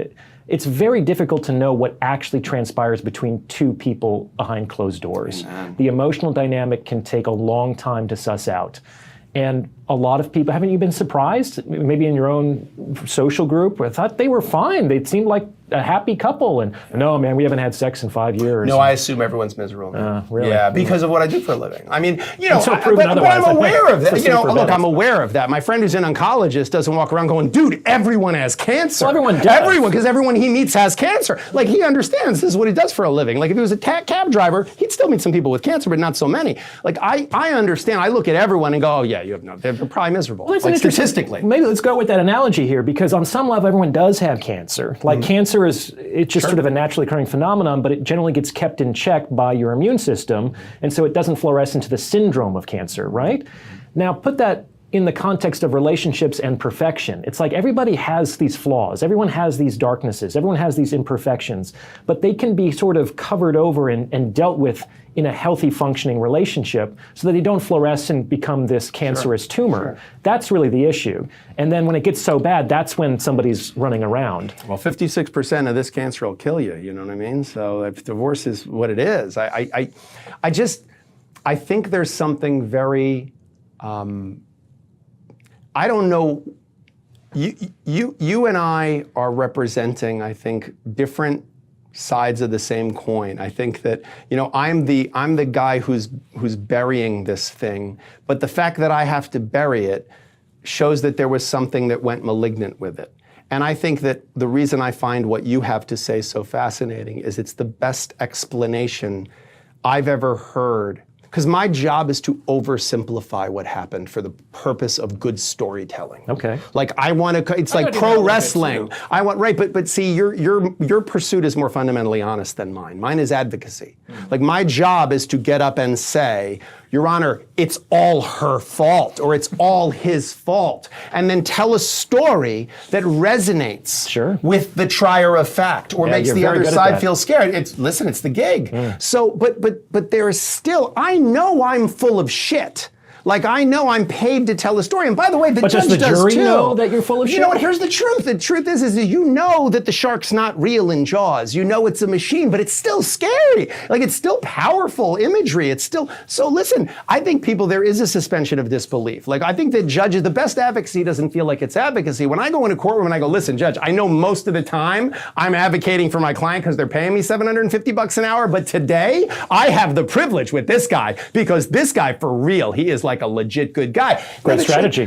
But it works. It's the reality of what lawyers do. But fundamentally, like, we know we're advocates. That's our job. Like, my job's to tell the story. And I could just as if she'd come into my office 15 minutes sooner than he did, I'd be telling her version of the story probably better than her lawyer does. So I know fundamentally I am not here to get to the truth. I am here because something broke down and I'm weaponizing, against the other person. That's my job. But your job is A, trying to figure some of this out, reverse engineer, and figure out that this complicated dynamic, as you just said, that none of us are really being that honest with ourselves about. No one was telling me. I had to learn a lot of this shit the hard way by failing and also by learning and studying. Like, I got really good at understanding relationships out of necessity. I wanted to get better at them. I was tired of having poor relationships.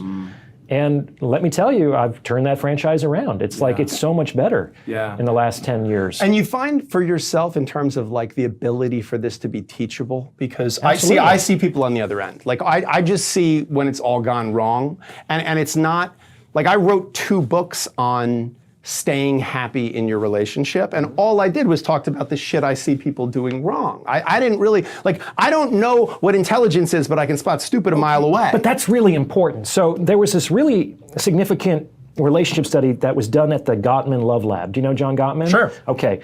And basically he examined these couples having interactions and the micro-expression of emotion, et cetera, et cetera. And basically what he said is that for a marriage to have any chance of not falling apart, there needs to be at least 5 positive interactions for every 1 negative interaction.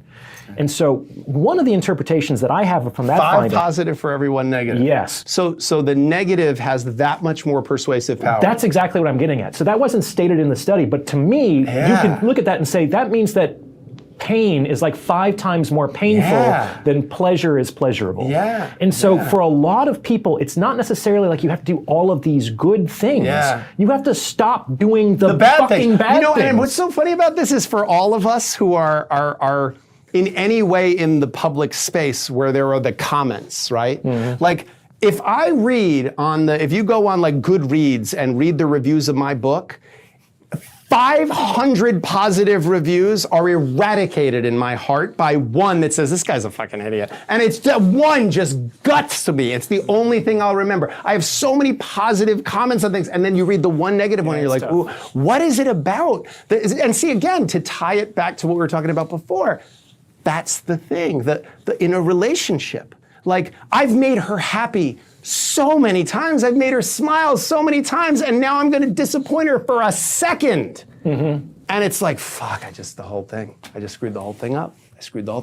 And that's why guys are so afraid to have the prenup conversation, because they're going to have to say, like, we're going to get married. We're getting married. It's great. Yeah, and we're going to go and we'll do the church you wanted to do. Oh my God. And you're going to have your bridesmaids. Oh my God. And by the way, obviously I think we should sign a prenup. Wah, wah, wah. And it's like 1 negative. Don't set yourself up for the prenup. Well, I'm not, that would be terrible. But yes, I advocate for a living. I would not do it that way. Yeah, I would not. Babe, look at all the 10 things I gave you. So here's the shit. Yeah. Well, I've counseled some guys about how to approach the prenup conversation. And the way that I generally say is you have to kind of reframe the options. It's the choices are not getting married with the prenup or getting married without the prenup. The choices are we're going to get married with the prenup, or I'm just going to continue to love you and we're going to keep doing exactly as we've been living and nothing will change and you know that I'm devoted to you. And I was interested to hear how because I have to tell you how many guys, this is the closest thing to a psychologist I get to be, because I have so many guys who come in and go, how do I have the prenup conversation? You do a lot of psychology in what you do. Well, I mean, my undergraduate degree was in psychology, but I have to tell you, and I think I use it in equal measure to my law degree, but the conversation I have more often than anything else, it just repeats over and over, is men saying to me, how do I bring up the prenup? And I have a lot of different theories on how to do it. I've talked about it a lot over the years, and I think my view of it has even changed as to how to do it. I do lately I encourage them more to talk about there is a prenup. It's just whether the government imposes it or the 2 of you. And wouldn't the 2 of you, as choosing each other out of 8 billion people, aren't you more qualified to decide the rule set that both of you should feel secure under? But it's still like I'm very interested to hear what you think the entry points should be. Well, you control the options, like I said. You talk about how you already have a prenup. It's just the default contract that has nothing to do with you and me. And then you also kind of approach that we're going to make this relationship safer this way. The most common objection that I hear from women to the idea of a prenup is, you're already planning for failure? Like, why Right. are you going 100%. into this 100%. thinking that it's not going to work out? Yeah. Like, why are we even doing this to begin with? Yeah. And what I've discovered through a lot of my male clients is that a lot of women are actually very ignorant about some of the realities about divorce that tend to be more felt by men. And I think that when you see these statistics where 70% of divorces are initiated by women, one of the, I think, incorrect interpretations of that statistic is that women just are disloyal or they can't commit. Yeah. I think they're just human. And like most humans, you can't indefinitely put a commitment ahead of your immediate self-interest. Sure. And we don't want to incentivize breaking a commitment. And so by working around the incentives around separation and divorce, we actually make it more likely that both parties will come together to prevent that outcome. Yeah. I think you and I both have been in spaces where people talk a lot about that 70%, initiated by women statistic, and they, I think, interpret it the wrong way. Because I have said in my practical experience, it is in part because men have a tendency to just leave. Like when a man wants to end the marriage, he very often just leaves. And then the woman says, okay, what do I do? He left, he's not paying the mortgage, he's not paying child support, what do I do? And I say to them, well, we have to file for divorce. And they say, well, I didn't want to get divorced. He's the one who left. I want him to come back and stay married to me. And I go, I'm sorry, I can't just go to a court and say I want something. I have to file an action. And this is not an automotive injury claim. This is a domestic relations claim. I have to file for divorce if I want to get you child support, if I want to get your mortgage paid on a temporary basis. And so they are forced in that way to file divorce. Now, I'm not saying there aren't women who are like, hey, I've cashed out and now I'm done and I want to cash my chips because I got this guy for as far as I can get it and I got some kids with him and now this is going to be a steady income for 21 years. There's some of that, but there's definitely a lot of men that just go, yeah, I'm going out for milk and never come back. Sure, that happens. And there's definitely the really cold-blooded mercenary women that you just described. But I think that for a lot of cases, it's somewhere in the middle, 100%. right? And if people lie to each other, they first and foremost lie to themselves. And sometimes it's better if we aren't fully aware of the incentives under which we operate. And that's the amazing thing about incentives is neither party actually needs to be aware of the punishments and the rewards that they're enacting on each other for those punishments and rewards to be effective. And just holding that out there might be enough for a woman after a certain amount of time to just say, hey, I need to prioritize my own happiness, or I need to kind of find myself. Yeah, and there are incentives that would reward that behavior. Like if that self-discovery came at a significant cost to her, she might not now be considering that as an option. But if that's a subsidized period of self-exploration that happens after divorce, I think it's more likely that a woman might rationalize her decision in that way, even though the decision is in line with the obvious incentives. But an interesting question on the prenup front, because you said something that struck me, but it also struck me as sort of, I don't want to say naive, but it struck me as sort of like, wow, that would be bold. Is the suggestion of, well, look, we're either going to get married, you're going to sign this and we're going to get married, or we're just going to continue in, this permutation that we have, which feels very honest to me. It's saying, look, the price of admission is this, and if you're not comfortable with that, then I'm not comfortable with what you're proposing in the concept of us being married. Now, I think there's an honesty to that, and I really admire the honesty of that, but that's with my heterosexual male brain. Like, I also think saying to your romantic partner who you're married to and you have children with, listen, babe, we used to have a bunch of sex. Like, I like having sex 4 times a week. Mm-hmm. We used to have sex 4 times a week. Mm-hmm. Now we have sex once a month. So I'm okay with you delegating that responsibility to have sex with me 4 times a week to someone else, if you're okay with it. Mm-hmm. But you don't get to say, I'm not having sex with you, but don't have sex with anybody else. Like, that feels to me very dishonest. It's very dishonest. So if there is, like, what is it about that kind of honest communication that is such a stigma? It's so problematic to just say that. Oh, there's so many reasons for that.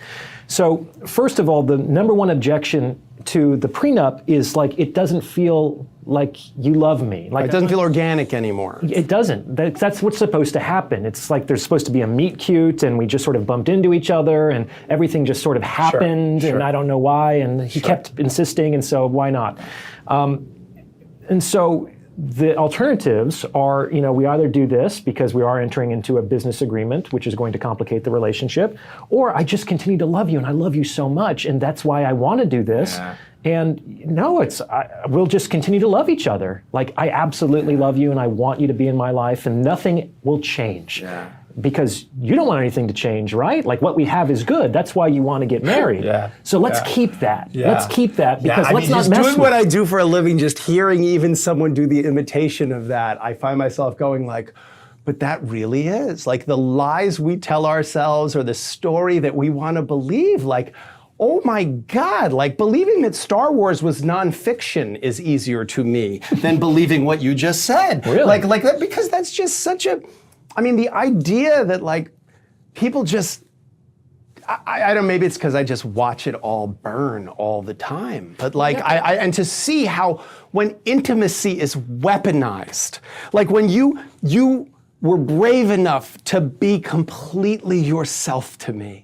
Like, you cried at the aisle when you saw me and when I found my person. And the person goes, by the way, these are all the soft spots. Like, this is where it really hurts when someone hits me. And that person now turns around and goes, I know just where to hit you. I know just where to hit you. Like, it is the ugliest thing in the world. And it is so brutal. And it leaves people so broken. Like you have never, it's the old, why do cannibals not eat divorced women? Because they're bitter, and it's true, because there is a kind of person, quite often women, but there's men too, who is so wounded by divorce that they go so hard in the paint in the other direction that they are just like, oh, it is such a con. Like, I gotta say, of the millions of views, like, there's gotta be a few 100,000 guys that watched this and went like, oh yeah, like, it's such a con. This is the most culturally accepted con ever. Like, they're running around like Soylent Green is made of people. Like, how do you not see this? How do you not see what's going on?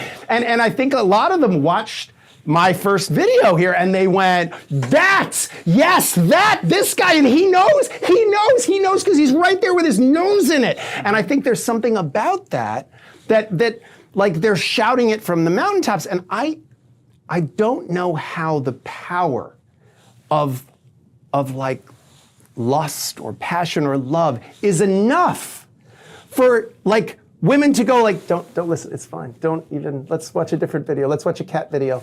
And the guy goes, okay, like, that's not gonna happen to us. Like, we're good. It's gonna be great. It's gonna work out, The voices of women and men who have been brutalized by divorce and by the divorce industrial complex, which I am a part of, is that anyone would go, oh yeah, we don't need a prenup, we're good. Like, we're good. We're in love. We met cute. We're doing the whole thing. It's great. Like, I don't know how you suspend disbelief like that. I just don't know. That's why I'm just going to keep reading and watching everything you do, because I just keep watching it and going like, I'm trying to understand the delusion. I'm trying to understand the delusion that everyone seems to have bought into, because I feel like I'm running around going, God, how do we not see this, gang? Like, can't we just call it for what it is? It is what it is. Can't we just call it that? It doesn't mean we don't value each other. It doesn't mean that we shouldn't have sex and fall in love and start families and all that stuff, but couldn't we just do it knowing what it is? Well, this might sound cynical, but probably part of it More cynical than that? Yeah, that's a lot. it's like there's something that I call functional ignorance. It's like I've worked in a number of offices during my internships. I never learned how to work the copier. Like, I didn't want to learn. I didn't want to be trained, because I didn't want to be the only guy in the office who knew how to fucking work the copier. Because every time the copier got broken, I'd have to do it, right? So I would be like, I'm not really good with machines. Maybe I'd do it badly and be like, okay, Orion, you do something else. Okay. So sometimes it's in people's. Really, Ryan's great, but he doesn't know how to use the fucking copier. I'm sorry, man. Yeah, I wish. So sometimes it works out best for people to not learn certain things, to not know certain things. And if the core of relationships is this transaction of value, maybe it's better served some parties if it's a little bit obscured, because then we're not counting so closely. Yeah. It's actually possible to get more when we're not actually counting every penny under those circumstances. Yeah, it's also, it speaks to your value, to use your situation that you described. Like, well, we keep Orion around even though you can't use the copier. Because it says something about, listen, like if you're great at everything, then of course we keep you around. But if it's like, hey, we keep Orion around because he's so good at the other shit, he wouldn't even know how to use the copier. And we're like, we love this guy. Yeah. Because that's how much value he brings to the table. And there's a lot, I think, in relationships of that. Like I certainly know women who, if they're being honest, like what I talked about before about women that say like, oh yeah, he cheated, but I was kind of like, you know, he was just whatever, he's just running around. They're like, listen, he's so great that he can afford to cheat. Like, it's sort of like, you know what, listen, I kind of was like, yeah, it would have been better if he was monogamous, but you know what? He's like so amazing that it's like, all right, like he's not monogamous, and I kind of am just gonna deal with it, because I still get to be the woman he comes home to, I still get to be his partner, I still get to have all the things that come with being with him. And would I like it better if he was monogamous? Sure, he might like it better if I was a bigger cup size. But you know what? Like, we both are pretty happy with what we got. We both are like, you know, my cup is running over, you know, I'm happy. So And that speaks to where most women actually enter into relationships. And this is a bit provocative, but I think that most women would rather occasionally share a Porsche than have total ownership over a Honda. Yeah. And so, But in a performative social media world, that's openly antagonistic to that truth, isn't it? of course, you have to pretend that that's not actually happening, right? Right. And so is that in part why we're in such rocky water right now? Is this because that reality, that a woman would rather have a partial ownership interest in a Porsche than a full ownership of a beat-up Honda. But you've got to show everybody what you're driving. And you got to try to create the impression that you're so great that this is your Porsche and nobody else is allowed to drive it. And I think that's a big piece. Like, that's a big piece. And I think before we were so performative in our relationships, it wasn't, the stakes weren't as high, or the pressure didn't feel as intense, right? Or if the mask started to slip, there wasn't like the immediate recognition by a large group of people that something's going wrong, you know? See, it's funny when I watch people on social media, the more someone is telling me how happy they are in their relationship, the more fucked up I think that relationship probably because is. what if you actually had something really good? Like if I knew a fantastic Italian place on the Lower East Side that had like 4 tables, it was inexpensive, the food is fucking delicious. Nobody knows about this place. I'm not going to tell anyone about it because they're going to ruin it. 100%. Like, other people knowing about shit generally doesn't make that thing better. If you actually have something good, you don't want other people to know about it because that's just going to attract envious attention. Well, I actually think too, you don't really fucking care.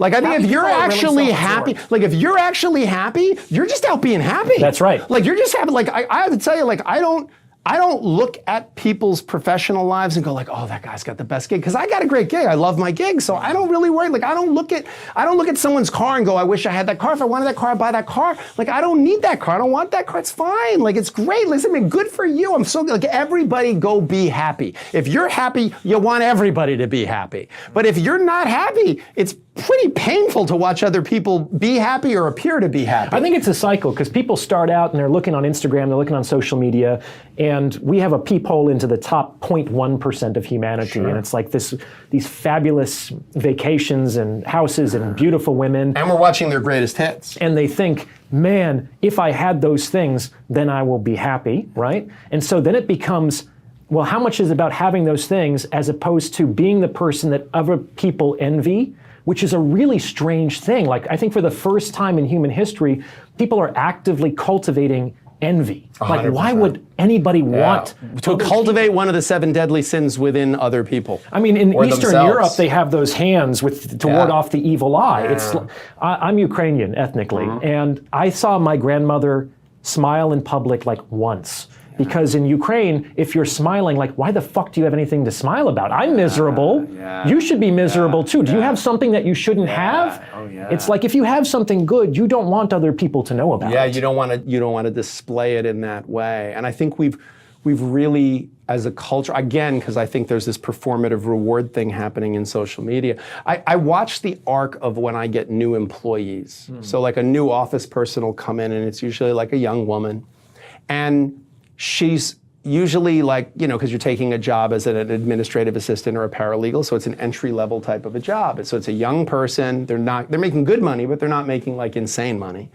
And they really believe, like, they start to look at the numbers that are in our office of like what people have who are our clients, and they go, wait, is that an extra zero on there? And you go, no, that's what he makes, or that's what he has. And they really kind of go, wait, how is he not happy? Like, how is that person not the happiest person in the whole wide world? And they realize they're actually just like miserable in a limousine, as opposed to happy in a Honda. We're picking on Honda, but it's much sponsored by Honda, but it really, Mark, we're not going to get that. Yeah, you're going to be like, oops, sorry, Honda. Yeah. But the truth is, like, it really is watching them realize this idea that, like, money creates, real solutions to imaginary problems and imaginary solutions to real problems. And the problems of loneliness and the problems of addiction and the problems of, of disconnection in the context of a romantic relationship, like, these are all things that money can't really solve for. I mean, it can balm certain things, it can create interesting distractions for a period of time, but fundamentally it can't solve those problems. I think watching people become, I don't want to say disillusioned, but become like, oh, so wait, there are limitations to what this mysterious, like, oh, if I had beauty, if I had money, if I had access, if I had this car, that I would be happy. And then the truth is watching, I mean, how many celebrities? Yeah. Their marriages are, I mean, I do celebrity divorces, and the only reason some of these people stayed together as long as they did is they have the money to live in separate places, and they have a plausible deniability because they can say, oh, we're not separated, I'm shooting a film. I'm shooting a film, I'm on location, and I can't tell you how many people come in and they say to me, oh yeah, we haven't been in the same room in 3 years. But that even happened in the 1950s, which is sort of like the idealized conservative notion of marriage and partnership. That was the age where the husband was a traveling salesman and he was on the road for 200 days out of the year. Yeah. And I think you had that great line on your first interview that people signed up for better or for worse, but not for lunch. But not for lunch, yeah. It's like having an office has saved more marriages than probably any other single intervention in the history of that institution. 100%. Like, Put you yourself have to have some place to go. Well, my mother used to say to me when I was young, she said, you have to have somewhere to go, something to do, and someone to love. And the someone to love, she even said, like, it doesn't even have to be a romantic partner, but you have to have somewhere to go, something to do, and something to love, something to feel passionate about, something to feel excited about, something that loves you when you love it, whether it's a pet, whether it's a whatever, whether it's friendship. And I think if you're missing any of those three things, there's a hole in a person, and then you start trying to shove it down with, fill it with other things. So I don't know. I don't think either of us is ever going to be out of work anytime soon. I think we're both, because I don't think anybody is getting better at this. I think this is getting more challenging because the stakes feel higher, and the performative nature of social media now has made it very, very hard for people to, there are really not, people used to have certain lives of quiet desperation, but now it's like more depressing than ever insofar as it's quiet desperation while putting on this huge happy face all the time for the camera. And I think that, New York, I used to say that New York has a unique loneliness to it. It's the most lonely place because you're so surrounded by people and no one is interacting with each other or talking to each other, and you could fall down and people would just walk right over you. Yeah. Whereas, like, if you're in a small town, and there's so much less population density, and yet you feel like you're there, you feel like you're not alone, you feel like you're present. So I remember the first time I was in California or Vermont, and I went to like a store, and I'm you know, the girl behind the counter is like, how you doing? And I'm like, good, how you doing? And she's like, well, my cat's been sick. And I'm like, wait, what? Like, no. That was a throwaway. No, no. Let's try this again. That. I'm gonna say, you say, how you doing? I say, good. I say, how you doing? You go, good. And then that's it. Then you give me my shit and I leave. Like, don't put that on me. Now I'm gonna worry about your cat? Like, what, I gotta do that now? Like, this is not, but it really is. Like, there are still places where people actually ask, like, how are you doing? And they not only will answer, but they actually expect you to answer, like, oh, you know, I'm having a hard time. Really? What are you having a hard time? Like, and it's really this interaction that, as a New Yorker, I can't even fathom that. Like, I speak fluent sarcasm, but I don't get that, you know? Yeah, loneliness is tough. That's why I thought New York was the loneliest place I ever lived. There's people everywhere, but you're not making connection. The loneliest I ever was in a relationship with a woman that I didn't feel seen by. Well, that's what I was going to say, is the marriage has a loneliness to it. A bad marriage has a loneliness to it. And I think that's interesting because we talk a lot right now about the loneliness epidemic that's uniquely affecting men. And I think the stereotype image that a lot of people have in their imagination about this lonely guy is he's divorced, he's friendless, he's drinking himself into a stupor on his couch. Some of these men are married to women who don't see them. 100%. They've devoted their life to work and the family, so they have no friends. Maybe they get together with the buddies once a year. It's like a productive man is in many ways a lonely man. If he's just, I know some guys, they get up, they work for 10 hours to provide money, and then they go home and do childcare, and it's... Right, and they feel valueless in it. Because I talked about in my first interview, I talked about the fact that, you know, I had a client who had 3 or 4 young, beautiful women who he was just paying for things of theirs. And I said to him, like that was the explicit arrangement, or he felt... Yeah, like he met them on like a, you know, whatever dating site. A seeking arrangement? It was that kind of a site, but he was not sleeping with any of them. He wasn't doing anything with them. And I said to him, I'm like, you really weren't sleeping with any of these women. Like, you were just like helping. And he said, I would tell you, Jim, it's attorney-client privilege, I can tell you, I was not sleeping with them. And I said, what was the appeal? And he said, I felt like their hero. He's like, they were so happy. He's like, I made them so. He goes, my wife is just never happy with me. Like, everything I do, I did it wrong. Everything I do, I could have done something. Like, if I'm at work, I should have been at home. If I'm at home, why aren't you at work? Like, I can't get it right. If I try to help by doing the dishes, I did the dishes wrong. And if I don't help with the dishes, well, isn't it nice? I got to do the dishes again. Like, he's like, I can't win. And meanwhile, these girls were like, oh my God, you're going to take away, like, I don't know how I'm going to pay my car payment this month. And you just made that go away like a magician? Like a superhero? You just did that and it's gone and I don't have this problem. It was keeping me up nights, my stomach hurt, and you made it go away like that? You're a superhero. And the guy was like, dude, I would pay anything for that. It was incredible, it was intoxicating. And the minute he said that, I went, oh, I totally get it. I totally get it. Like, I totally get the idea of just how wonderful it feels as a man to be a hero. To be someone who solved the problem, a man of will. Be appreciated. Like and just by my will. Like, I took the world and I made it into this thing, and now what I did with that is I fed you. Like, I didn't do it so I could eat it. I did it so you could eat it. Well, if you want to do that, you can't surrender your will. You can't surrender your will to a woman or to a relationship. You have to retain that and to maintain your power. But how does you do that and enter into a contract still with the state that says, my promises are legally enforceable and yours aren't? See, that's the problem. The problem is, if we're saying the quiet part out loud, I'm going to take care of you financially. I'm going to take care of our children financially. I am going to make sure that you have shelter and an abundance of resources. You're going to be kind to me. You're going to love me. You're going to let me be vulnerable with you. You're going to emotionally support me. You're going to have sex with me. You're going to make me feel smart and handsome and special. Every single one of the promises on that end of the contract is unenforceable by the state. Every single one of my promises is enforceable by the state. That's called an adhesion contract. That's a contract where one side, it's completely one-sided.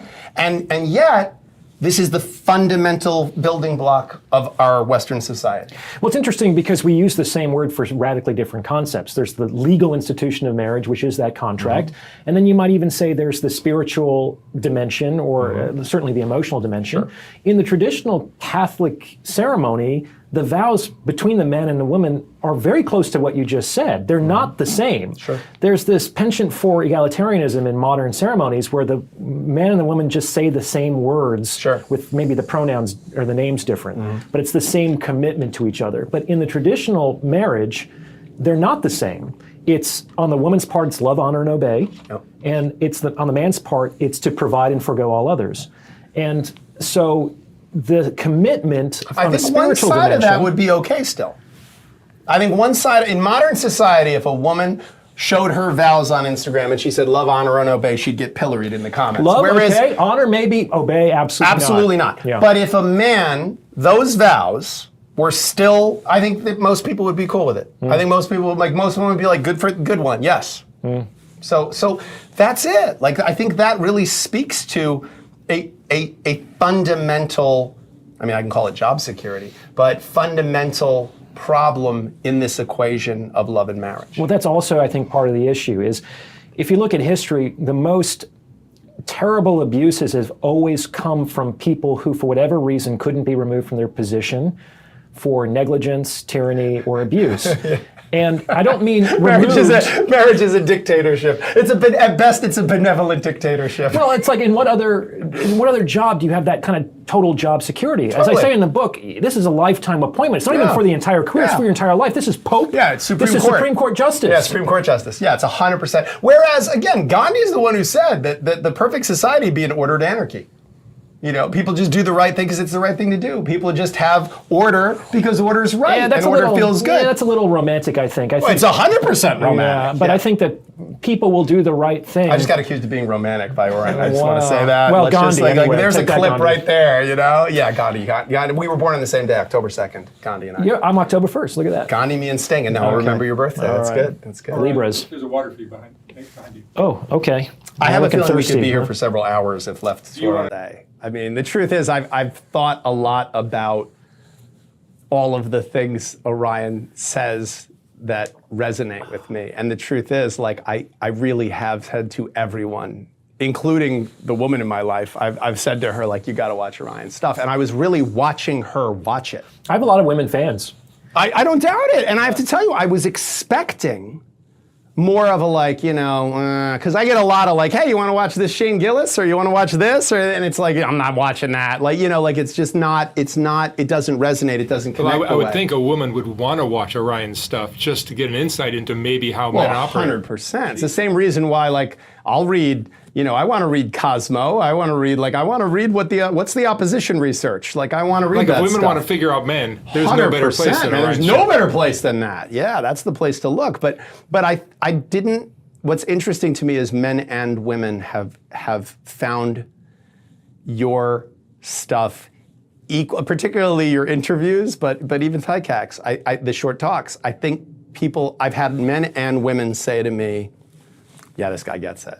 And even if they're uncomfortable, they'll go, yeah, I don't like it, but, he's onto something there, and you sort of go all right, it's kind of nice that it's rare that you'll have both genders, both sides in the gender war kind of come to a common ground and go, yeah, he gets something there. Well, I don't always get it right, but I am trying my best. I am making a good faith effort, and I'm not just selling this is my 6-week course that you can do to get better at this. Yeah, and I think you have your toe in a lot of spaces, but none of them own you. I think when you first caught fire, I feel like it was everybody wanted to claim you. The red pill was all right, he's our guy, fresh and fit. They were get on, Rollo, Mike. We're oh yeah, he's our guy. And then none of them do you give them exactly what they wanted. I watch a lot of your stuff, and it's all with people that I know and respect and like. But you don't give them exactly what they wanted, and you kind of see them go isn't it true? And you go, well, not exactly. You did it to me a couple times in this, and it's great because I think you're giving people what they need, not what they want, and that's and that's hard to do. It's bitter medicine, and you do need a little bit of sugar to make the medicine go down. Generally, my vision is that the time has come to have a more public conversation about some of these things. And that's why I think that why I have to not be completely identified with certain spaces or subcultures, because they're not going to go mainstream. Yeah. They enrage men or alienate women. Yeah. They don't use their real names. They don't show their faces. Yeah. These are not credible sources from, like, superficially. A lot of what they say could be true or good and useful, but in the way it's presented, it's going to be self-defeating from the highest public narrative. And I think the time has come to have honest, compassionate conversations about relationships and why they seem to be failing at an unprecedented rate. Yeah. Like, that's the elephant in the room. We're suffering this unprecedented relationship crisis where fewer people are getting married, having children, or even hooking up than ever before. Like, why is that? Yeah, and I think we've tried to throw a bunch of answers at it right now. I think part of the challenge is if one of us was a black woman with natural hair, it would definitely go down in the zeitgeist a little bit easier right now. Like, I think a lot of people look at you and I and go, okay, two more white dudes in suits, like, telling us how to live our lives. Especially telling giving women us how to answers, behave. right, telling women how to behave. Like, we are, like, the voice of patriarchy in their face. And I genuinely thought when I did the first interview that I was like, oh yeah, like, I'm gonna get pilloried out there. Like, it's gonna be like, oh yeah, another white middle-aged dude telling women how they should be behaving in their marriage, or men how they should be acting. Like, this is not the moment, guys. It's 2024, this shit's over. You know, you look like Don Draper in your outfit, and you're not here to tell us what to do. And I actually found that, you know, that wasn't the response, which I actually thought was very refreshing. That's right. I think that in our modern zeitgeist, like, having voices that are traditional in nature or even in its appearance is maybe starting to, like, I think there was a time where it was like, okay, white middle-aged dude in the tie, sit down, nobody wants to hear what you have to say anymore. And I'd like to think that now we're sort of being invited back to the conversation, hopefully with our eyes and ears open more, with more room at the table, and saying, like, hey, look, like, I'm not saying I have something important to say because I'm a white heterosexual male who's cisgender. I'm saying I have something important to say. And you may have something really important to say, and you're not a white, heterosexual, cisgendered male. Like, you might be a trans woman. You might be a woman of color. You might be, and you have something to say. And I'm not going to dismiss you because you have nothing of value to offer me, and you're not going to dismiss me because I have nothing of value to offer you. I genuinely think there is truth sounds different. Like, sometimes to my chagrin, it sounds different. Like, in court, sometimes when I'm full of shit, I'm so obviously full of shit. Like, and because truth just sounds different. And, like, that's what I felt when I saw the first of your interviews here. As I was watching it, and I actually, when I texted Mark, I said to him, I just sat there for an hour and 20 minutes. And that never happens. Wow. Like, I never sit for an hour and 20 minutes. I start it, and then I, you know, pause it and I go make something to eat. Or I, like, leave it on in the background because I'll look over and look, but yeah, he still looks exactly the same as he did. Like, it's not anything really compelling visually, not that you're not handsome in your own way. And it's just not my type. Well, just in the way that's not particularly appealing to me. Listen, it'd be awesome if I was gay. I have to tell you. I get in the comments, by the way, if you're like a vaguely articulate man, you get a lot of, this guy seems gay. I get a lot of, this guy seems gay. And I have to tell you once and for all, I wish I could be gay. Every man has had that honest conversation. But it would be so great. Oh my God. Like, I have a buddy, and he and I have both said, we're like, dude, if we could just get past the gay sex part, being gay would be so Could I do it? Could great. I do it? Because the truth is, like, we would just be like hanging out and just not worried. Like, we'd understand. Like, are you okay? Yeah, I'm okay. Like, it wouldn't have to read into it. We would just understand each other's language, and it just feels to me like it would be so much simpler, but it just isn't. Like, I remember, I have a buddy who's Italian from Italy, and he when he sees you, he kisses you. Heterosexual guy, but like when he sees married, you know, lovely. But when he sees you, he kisses you. And I remember the first time he kissed me, like just kissed me, and he has a beard. And I just felt the stubble and went, oh, I don't like that. Okay, I don't like that. Like, I don't like ham and I don't like that. That's two things I don't like. I just know that right away. But he's kissing you on the cheek. No, he kissed me on the lips, but it was like a quick peck on the lips. Like it was just like, hey man, how you doing? You know, it was like right next to my lips. You know, enough that I felt a beard on my face for the first time. And I remember thinking like, oh shit, yeah, I'm not okay. That held nothing for me. You know, that held nothing for me. Which again, I live in Chelsea. I'm not homophobic. Like I have so many gay friends. I have so many trans friends. I have so many. It's all good. But I got to tell you, like I sometimes say to my gay friends, like a beautiful woman with like cleavage exposed will walk by and I'll go, you can see straight when that walks by? Like that doesn't make you go like that. And they're like, nah, nothing. And I'm like, nothing, nothing at all. Like how is that the superpower, you know? But again, it's like this rule set, I mean, we could probably have someday a really great conversation about, you know, because I do now a lot of same-sex divorce, mostly women. Mostly lesbian women, I have to tell you. They get divorced at the highest rate. Yeah, gay men's divorces so far, like I've only had like 2 that were knockdown dragouts. And one of them had like serious methamphetamine issues in it, which is what made it so ugly. But yeah, lesbian divorces. I don't think there's a statistically significant difference, but lesbians divorce at a higher rate than even straight couples, and then gay relationships are yeah, and the DV rate is actually intimate partner abuse, domestic violence rate in lesbian couples is actually higher than it is in heterosexual couples in terms of its comparative. Obviously, there's way more intimate partner abuse and domestic violence in heteronormative marriages and relationships because there's a larger, you know, they're not the minority, they're the majority. So, but yeah, there's a lot there that I think we can probably unpack about men and women, as unpopular as it may be to see any of that in a binary way. Well, that's really interesting. I've been thinking about that topic for a while, and it made me think about this time where I went into the wilderness in Alaska when I was like 25 with my best friend, and we went backpacking in Denali, a national park the size of Connecticut and Rhode Island combined. There was like 8 people out there. Who knew that Orion was so textured? Do you know what I mean? Like you did not know this about That was it. very impressive. Yeah. Anyway, before they let you go out there, they sit you down for a mandatory bear safety course because they're not going to just throw you out into the wild and expect that you're going to know what to do.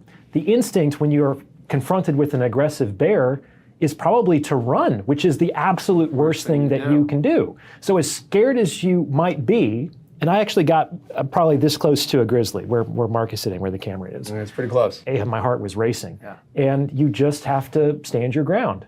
And that is maybe not emotionally intuitive in that moment. And so it's not like when bears eat people, we blame the people. We think it's a tragedy, right? But maybe they did something in their ignorance that they shouldn't have done that triggered the bear. I think that Orion and I are now going to design the bear safety course that people have to complete before marrying.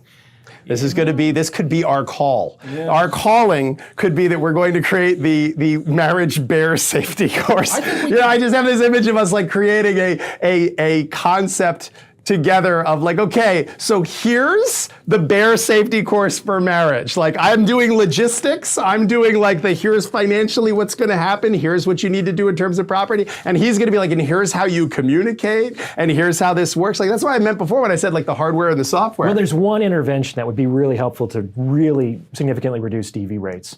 Where does most DV happen in the house? Do you know? Like what room? I think the kitchen. I hear it most often in the kitchen or in the bedroom. According to what my research, bathroom? It was the hallway. Hallway, interesting. Because often what happens is the fight is escalating. Somebody feels, often the man, that he's losing control and actually wants to leave the situation. And the woman like bars his way. And that kind of triggers this I'm a trapped animal instinct inside of him, and he does something regrettable. It's interesting. So one of the things, if we're going to do the bear safety course, is if you're a man or a woman, never stop somebody from leaving. Well, if somebody wants to leave, don't fucking stand in their way. Just let them go. Let them cool off. These are all like, this is like, you know, I say to clients all the time, like you have the right to end a conversation. You have the right to say, I'm not going to speak to you anymore. A person does not have the right to say, no, we're going to talk about this right now. But that does happen. The law, It happens constantly. You're absolutely correct and that's why I said the kitchen, because I'm constantly listening to audio of these things, because everyone has a phone now, so everyone's recording. And I have video of it because there's Ring cameras everywhere, and it's usually the living room kitchen combination, because that got very popular as like a singular great room some time ago, especially in New York City apartments. So there's a tremendous amount of video I have to watch of actual intimate partner abuse and domestic violence. That's rough. And when you watch it, I mean, listen, this is what I do for a living, is I like look at it and go, okay, what piece of this is the most persuasive? And the reality is, in these cases, is people very often, like, they force the conversation. And there are so many places they could have just de-escalated. They could have just de-escalated, but they want to be right. They want to be heard. And there's something about the idea that, like, no, I gotta be heard right now. And I said to him, like, what in your head was gonna happen? Did you think that if you got loud enough and you got crazy enough that she would go, you're absolutely right. I hadn't looked at it that way. I hadn't looked at it as logically as you're presenting it, and you're absolutely correct. I overreacted, and now I realize I should stand down on this point. You are correct. It would never happen. It would never, ever. So what were you thinking was going to happen? Like, it's not the equivalent of running from the bear. It's the equivalent of like walking up to the bear and smacking it a few times in the face and going like, what? I thought it would go like, oh yeah, no, cool, you're friendly. Like, you smacked me in the face a few times. We're buds. I wonder if that happens at zoos. Sometimes when people feel a little too safe, they actually 100%. will put themselves in danger. Well, I think that's what it is that you're in your kitchen. I'm in my hallway. Nothing's going to hurt me in my hallway. Like, this is my castle. This is my home. No one's going to hurt me here. And meanwhile, it's like, oh no, you will be arrested for shit you did in your house. Like, you will be held accountable for shit you did in your kitchen. Well, there's also the deception of anger, which is the illusion of urgency, that this problem has to be solved right away, or there's going to be dire consequences, which is very rarely the case. And like, it's if so the house is real, on fire, though. you have to take action right But now. what makes that so real? It's What is anger. the psychological phenomenon of that? Like, why? Because I have to tell you that you're hitting on something that I constantly find myself saying to clients, like, what did it matter right then? That's what like, anger why tells didn't you you. write, like, well, she didn't give me the kid's backpack, so I had to break into the back of her car. I'm like, or you could have just gone home. You could have just gone home and then called her or sent her a message on our family wizard and said, hey, by the way, I really need the backpacks, and if you don't give them to me, shame on you, because the kids won't have their stuff. You did not have to break the window of the car. Like, that was the exact insane thing to do. But at that moment, what is it about that heightened tension of the moment? Like, the reason is out the window? Is it the adrenaline response? Well, What you is have it? to understand that emotions aren't just this feeling in your chest. It's a whole body, whole person experience. It shuffles around your attention, your memory, your perception. Sometimes you get laser focus. Within that emotion, there are always going to be certain behavioral impulses, and the stronger the emotion, the more irresistible those impulses become. So what does that chapter of the marriage bear safety course look like? Well, like, what do I do? Give me prevention is practical, measurable. But I'm in it now. Like, we're in it. We just got into the fight. We're into the situation. Like, what's the bear safety course? Is it just, how do I re-regulate myself? Like, how do I know how to do it, which is just have, like, significant attachment issues and never be in that situation. Like, no one's allowed in my kitchen. Like, that's fine. So that's how I never fight with anyone in my kitchen. No one's allowed in my fucking kitchen. I guess that could work. Yeah. I think that first and foremost, you have to have that rule that anybody can walk away at any time and take a time out and for any reason, and no one will stop you and try to force the issue. Because when somebody is feeling escalated and triggered, nothing good is going to happen from that place. Everything that you say and do is going to be colored with that emotion, which is going to create this feedback. We have to have a relationship safe word.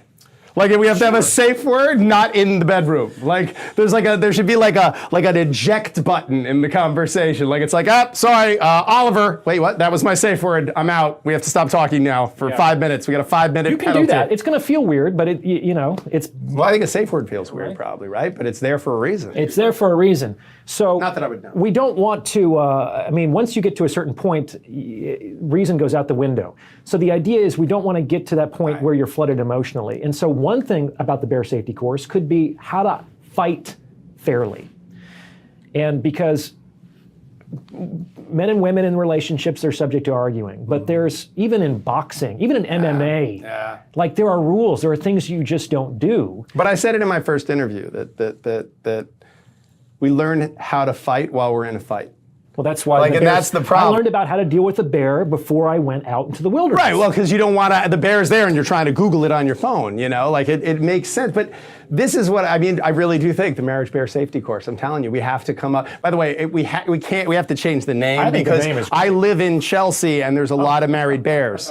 And they would be like, finally, someone that speaks to us, you know what I mean? And then when they saw it wasn't for bearded men, they would be like, all right, this was false advertising.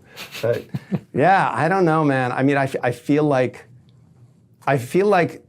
I've talked so much in conservative spaces. Like I sat down with Matt Walsh, and I thought we were going to disagree on a whole bunch of things, and we didn't disagree on that much actually, which was surprising. And one of the things that we, I think, very much agreed on was that barriers to entry in marriage might be better than thinking barriers to exit work. Like we've had no-fault divorce, we've had fault-based divorce, they're both fraught with their own problems, but we've never had, like we have with a handgun, like a 10-day waiting period. We've never really had like you have to take the bear safety course, or you have to read your book, or you have to spend an hour with me, or you have to, like in the Catholic Church, we have pre-cana, where you sit down with married couples that are happy allegedly, and they say, whenever I say allegedly, people laugh. I'm just so used to it. But the truth is, like, you sit down with this person, and they're supposed to be telling you something about, no, we're in it, and here's how we do it, and here's the challenges of it. And I think, having them sit down with someone who's been in a terrible marriage and who's got divorced, I think would be really helpful if it was the right kind of person, not just like the jaded, don't do this, you're crazy person, but like a person who said straight stuff in high school. Well, but that's exactly it. It's like the marriage equivalent of scared straight. Yeah. Like where you sit down and go, listen, man, don't set this standard that's not going to be able to. Like this is off topic a little bit, but I have 2 sons, and they're both adults, and one of them is, he's in his early 20s. And he and I had like a disconnect between the two of us. We'd gotten in a fight about something, and it sort of, built for a while. And one day, we were talking to each other, trying to sort it out. And he said to me, Dad, I just feel like you're not as supportive, and you weren't there for certain things, And I said, Bill, what are you talking about, man? I was there for everything that mattered. I was there for every sport thing and every recital and I thought I was there. I really wanted to be there. I know how much I love you. And I hope you can feel my love, and that I love you. And he said, yeah, but it's just you were there, but you weren't always. And I said, do me a favor, are you comparing me to an actual father? Or an imagined father? Or to your mother. Because, but also to an imagined father. Because your imaginary perfect father, if we're going to talk about that guy, then I'll talk to you about my imaginary perfect son. Oh. And that's not really fair, because you're you and I'm me, and I'm doing my best and you're doing your best, and we should talk to each other about how we could do better. But I said to him, listen, I love you enough to tell you that if you start comparing people in your life to your imagined ideal, you are never going to have a satisfying romantic relationship. Because I got to tell you, I've yet to meet a woman who was as good as my imagined perfect woman, who always knows what to say and always knows what to do and always knows exactly what I want in any particular moment without me even saying it. Compare me to real people. Compare me to a real father, other people's fathers. Compare me to real people. And I feel like that is something that in marriage, we're comparing our relationships. When you were talking before about, we have a meet cute and then we this, that's a movie. Yeah. That's a movie. That's not, how many of those in real life do you know? There aren't many, and to the extent they are, it's because they told the story in a way that made it fit into that mold. Yeah. So I guess some of this is about helping people understand and navigate reality. Well, I think also it's that men and women, mothers and fathers, often show their love and support and their kindness differently. Yeah, and you've talked about this, and it resonates a lot. I had the with same me. kind of thing when I was around your younger son's age, where I had a conversation with my dad, who was also there for a lot of the important stuff too, but he was also working 12 hours a day. That's me. And I was spending more time with my mother, who would often talk about how much my father was working as if it was a bad thing. But it was because of his efforts and his sacrifices that me and my sister and my mother had a pretty decent life. I need him to talk to my younger son. I just want to make that clear, Bill. Right? But there's this idea that like I was actually there to spend time with you, and that's more valuable than sacrificing. Well, part of the reason I was at the office for 12 hours is how much I want you to feel safe and how much I want you to have abundance and not be afraid and struggle the way I did when I was your age. And I think a man realizes that about his own father as he goes into adulthood, and he understands that when he starts to pay and when he starts to provide and he starts to support, that's his way of showing love. Oh shit, you made this look easy. Like, wow, like that's what hard. Dad this was doing. hard, you know, this is hard. And like oh wow, okay, you made it hard. And by the way, there's a different gendered equivalent to that. Because I remember once calling my mother when my now older son, when he was a baby. And I'd like walked into I heard him in the crib or whatever, and I walk in and he had just gone in his diaper and was just painting the walls. And I was like, are you kidding me? And I had to like, clean him up and all these things. And I talked to my mom the next day and I said, how do you take anything I say seriously? And she was like, what do you mean? And I said, how do you not like look at me and go like, I lecture you on politics. How do you not look at me and go, motherfucker, I taught you the cow says moo. Like if I had told you the cow says oink, it would have been a good 8-9 years before anybody corrected you. Like are you really gonna do this? And I really felt this sense of like, oh, like, yeah, you allowed me to like be like feel smart when you knew I was an idiot. You allowed me to lecture you when you knew you know more about that shit than me. That's more important than anything. Yeah, and there's a tremendous gift to that. And so it was like my mom and my dad, both, my mom was a stay-at-home mom, my dad was a businessman. And like they both gave me, my father was so good at, I think I talked about this in my first interview, that my father like never once was like, oh, well, I work and your mother's just home all day. Like they both seemed to admire each other for the value. Like my mother was so like, man, like your dad worked so hard so that you could feel good and feel safe.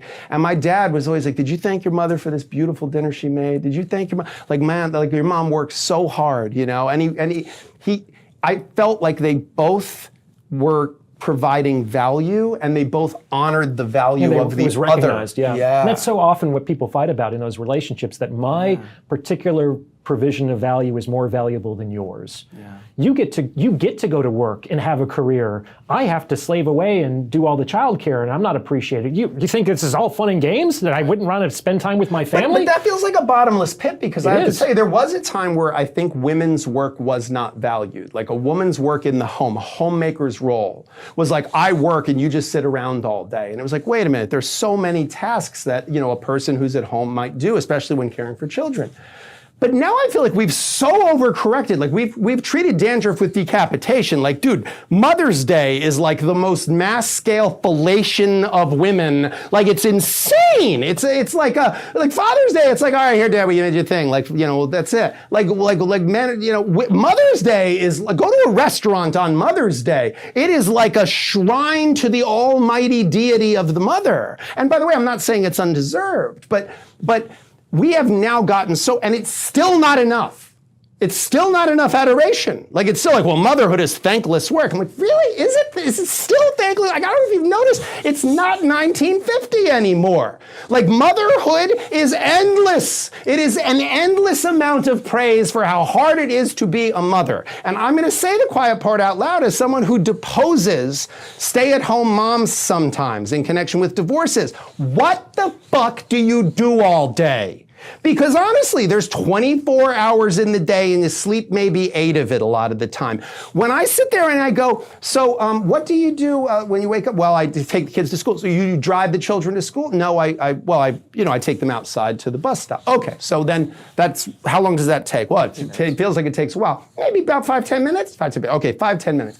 Now, what else do you do? Well, a lot. Okay, what do you do? Well, I do laundry.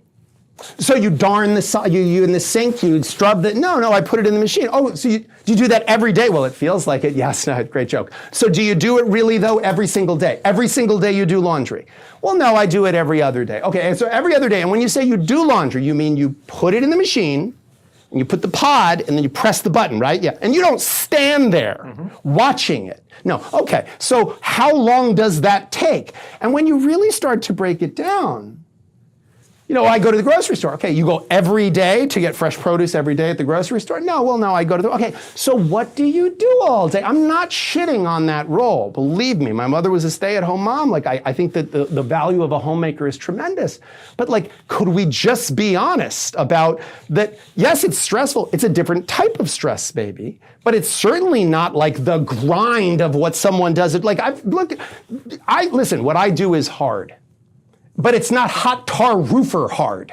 It's not landscaper hard, in the summertime. Like, it's not that. Like, oh yes, I have to wear a suit. Okay, like that's not the end of the world. So I don't know when we got to this, like, how far is enough praise for motherhood? How far is enough praise for how much reward is enough? Like how much, because I do think like my father and his generation never expected people to be like, you're so amazing for what you do. But I think now we've got this culture that's very into like, oh, well, mothers are not appreciated. I don't know, do you think that's still true, that mothers are not appreciated? No, but I also don't think that it's very popular to even be a mother these days. And that's kind of what we're seeing in this generation. It's not something that is seen as a desirable lifestyle for a young woman. That's why. Why is that, do you think? I mean, is that it's certainly not the drudgery of the work of it. Is it that it's not as illustrious? Is it that one has to subjugate yourself to another a little bit? It feels that way sometimes, and certainly in the popular imagination. And so because I don't think the remedy then is to like just praise motherhood. Like, I don't think there'd ever be enough praise for it to be that. Like, I don't know is there a remedy? But I've talked to a lot of young women, and the complaints that I hear are not that I'm doing the laundry, are not that I'm buying the groceries and cooking dinner and my partner doesn't appreciate me that much. Most of these women wouldn't be caught dead doing a man's laundry. Right. Like, to them, there's that particular chore, for whatever reason, in their popular imagination, it's the Handmaid's Tale. And even though they're just putting the laundry in and it's like the female equivalent of being a simp. It's like, you know what I mean? It's like, I'm a mark. Yeah. Like, look what I did, I'm a fool. Like, I must be that I'm being oppressed, or I've subjugated my will to the will of the other because I'm doing this work. Which, by the way, how is that more undignified? Like, I always felt that way about sex work. When someone was like, oh, this person does sex work. And I'm like, how is that less dignified than some of the jobs? Like, I was a waiter for a really long time. People were shitty to me for $6 an hour. Like, if somebody could show their body and make 50 times that an hour, like, I don't know that that's undignified, more undignified than slinging prime rib. Like, I don't know. I mean, I don't know that there is such a value disconnect there. It does create opportunities in the contemporary sexual marketplace, though, because that is an easy way for a woman to provide an exceptional service or value to a man. Like, if I want the girl that I'm dating to go to her friends and say something that's going to cause them to go like, damn, he did that? Yeah. Whoa. Like, what would I have to do?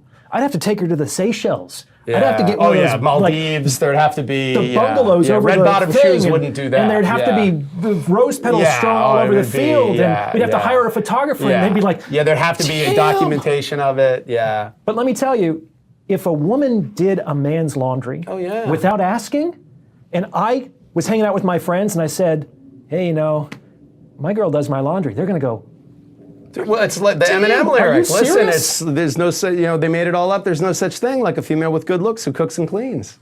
Like, I think you're absolutely right. Like, there's this idea that's being put out there now in this moment, of like the high value woman in the red pill space. And the high value woman, though, in the red pill space is a woman who is beautiful, cooks, cleans, is a supportive other. And it's the total opposite of what a strong, independent woman who don't need no man, like what the popular sort of conception is. And that's really interesting to me, because I understood for a little while, like why advertising was so focused on women being at home and having kids. Because like you have kids, you got to buy a bunch of stuff. And if you're at home, like marketing, when advertisers figured out, like, hey, women do all the purchasing, women do all the, so we got to sell them on the dish soap. We don't have to sell the guy, he doesn't care. He doesn't know what color his couch is. He's not going to care what the dish soap is. But she's going to care about the dish soap. Oh, this gives me dishpan hands. I don't like this one. Or, oh, this one is really, it smells nice. Like she's going to think about that stuff. And by the way, most men, if we're being honest, will say, one of the best things about being in a relationship is like, I have not had to buy shampoo in ages. Because somebody else buys shampoo and it always is the right one that smells good. Like, and it's great. So I get that, but I also get that at some point, I feel like consumer late capitalism went, we got to get these women out of this house and we got to get them into the trenches here. And we got to convince them work is not wage slavery. We've got to convince them that this is the highest you could be. The greatest thing you could be is a cog in the machinery. And that this other thing, this like having kids and taking care of them, but that's the worst. That's the Handmaid's Tale. And I don't know what, does it just swing back the other way now? What happens? I don't know. Because I hear more female voices now saying in like the hushed tones of a revolutionary, saying, I kind of want to stay home. Like I kind of want to, like I actually don't mind that. This dynamic doesn't, I hear a lot of men going, yeah, I kind of love that. Like I kind of love that. Like I'll go out and I'll kill the thing and bring it home and then you can skin it and we'll eat, all of us. I think a lot of women feel like that attitude is a betrayal of womankind. I know many women that I've done consultations with who on some level they feel like they're carrying the banner for all womanhood in their homes, in their bedrooms, and they're fighting a political or ideological battle But see, in their that's private the danger, relationships. because we convinced women that men were their enemies. And I think that very rarely in a society where men are flailing are women thriving. Like that doesn't happen. That makes sense Like to me. it just doesn't happen. And I think there is a sense that, if we could help each other more, if we didn't see this as a zero-sum game, if we saw this as like, hey, we can lean into. See, I was always of the mind that feminism at its core was about the idea that women could be anything they wanted to be. Like my mother was a very, very intelligent woman, great at math, great at science. And she went to, she grew up in the, 50s and she was a great math and science student. They said, great, you can be a nurse or a teacher. And she said, well, I want to be a doctor. And they were like, right, you could be a nurse or a teacher. And then you're going to get married, and then you'll stay home with the kids. She was like, right, but I get the best math scores out of everybody in this class. And they were like, that's nice. And you'll be a really good nurse or a teacher someday because of it. And so for her, there was this sense always that like, hey, this is so unfair. And I get it, it's so unfair. But to then say like, you have to be this other thing. You have to be a doctor. You have to have value. You have to be a doctor. I think there are a lot of women who are now saying like, yeah, I don't know. Like I haven't met a lot of happy doctors, men or women. I haven't met a single medical doctor who would go back and do it again. Yeah. I do a lot of doctor divorces. But so absolutely, it's very unfair. If I felt like I couldn't do something simply as a basis of my gender, I would be livid. Yeah. But I think that is real now. I think that a lot of women now are told very clearly that they can be anything they want to be except a stay-at-home mom. Well, they also believe that they have a lot of time, and that also gets away from them. Sure. And it's only generally when they can kind of see the end of their biological windows that they begin to say, okay, maybe I do need to prioritize getting married and having a family at 37. And then they're kind of behind the 8 ball. And they don't really understand why, because they think that all things being equal, I am a very successful, high-value woman. And any guy would be fortunate to have me, because look at all of the things that I've accomplished. Look at how capable and bright and successful I am. But that's generally not what men select for, or at least not what they prioritize. This idea, too, of what you just said about women feeling like they would be betraying womankind and being sort of conditioned that it's like if you were to say out loud, hey, I want I want to stay home and I want to be I want to be a trad wife, that you'd be betraying womankind is such an interesting thought to me, because I have always felt, and maybe I'm mistaken, but like women have a tremendous amount of power in the dynamic of men and women. It's what we talked about earlier. And I sort of think to myself, like the example that always pops into my head is, a lot of women complain about shaving their legs. In Western culture, women shave their legs. And I feel like if every single woman all at once said, we're not shaving our fucking legs anymore, we're just not doing it, do you really think men would be like, well, then we're not having sex with you? Like, there's no way. Guys would be like, all right, that's the new normal, I guess. Like, that's the new, they're going to have hairy legs. Like, what are we going to do? Like, we're not going to, but there'd be one bitch. Mm-hmm. There'd be one who was like, wait, what? None of them are shaving their legs? Have you seen, God, mine are just so smooth. I just shave them because I like to. I don't know, maybe I'm like that, but I just like to shave my legs. I know these other women don't do it, but I love to do it. And they're the one, but somehow that's the fault of the patriarchy. That part I don't get. Like, that's the part I don't get. Because we would take whatever you're serving at this restaurant, we're going to eat it. Trust me, we'll get hungry and we'll eat whatever you're serving at the restaurant. We'd adjust in a week. Right, well, but like if every... What did you say, Mark? We'd adjust in a week. We'd adjust in a week. We'd be like, hairy legs, okay, cool, hairy legs, no problem, And, but there would be one woman who knows, okay, I've got leverage now. Mm-hmm. How is that men's fault? How is that the patriarchy? But that's what I'm saying, is that it's not value neutral, and these things are actually opportunities for cunning and strategic women. It's like, if nobody shaves their legs, if you're the woman who does, you're going to be able to attract attention and cater to maybe even a cultivated or socially constructed desire, but a desire nonetheless. Look at Orion, if part of the problem. If no woman is doing laundry, like, it's the easiest way to differentiate yourself.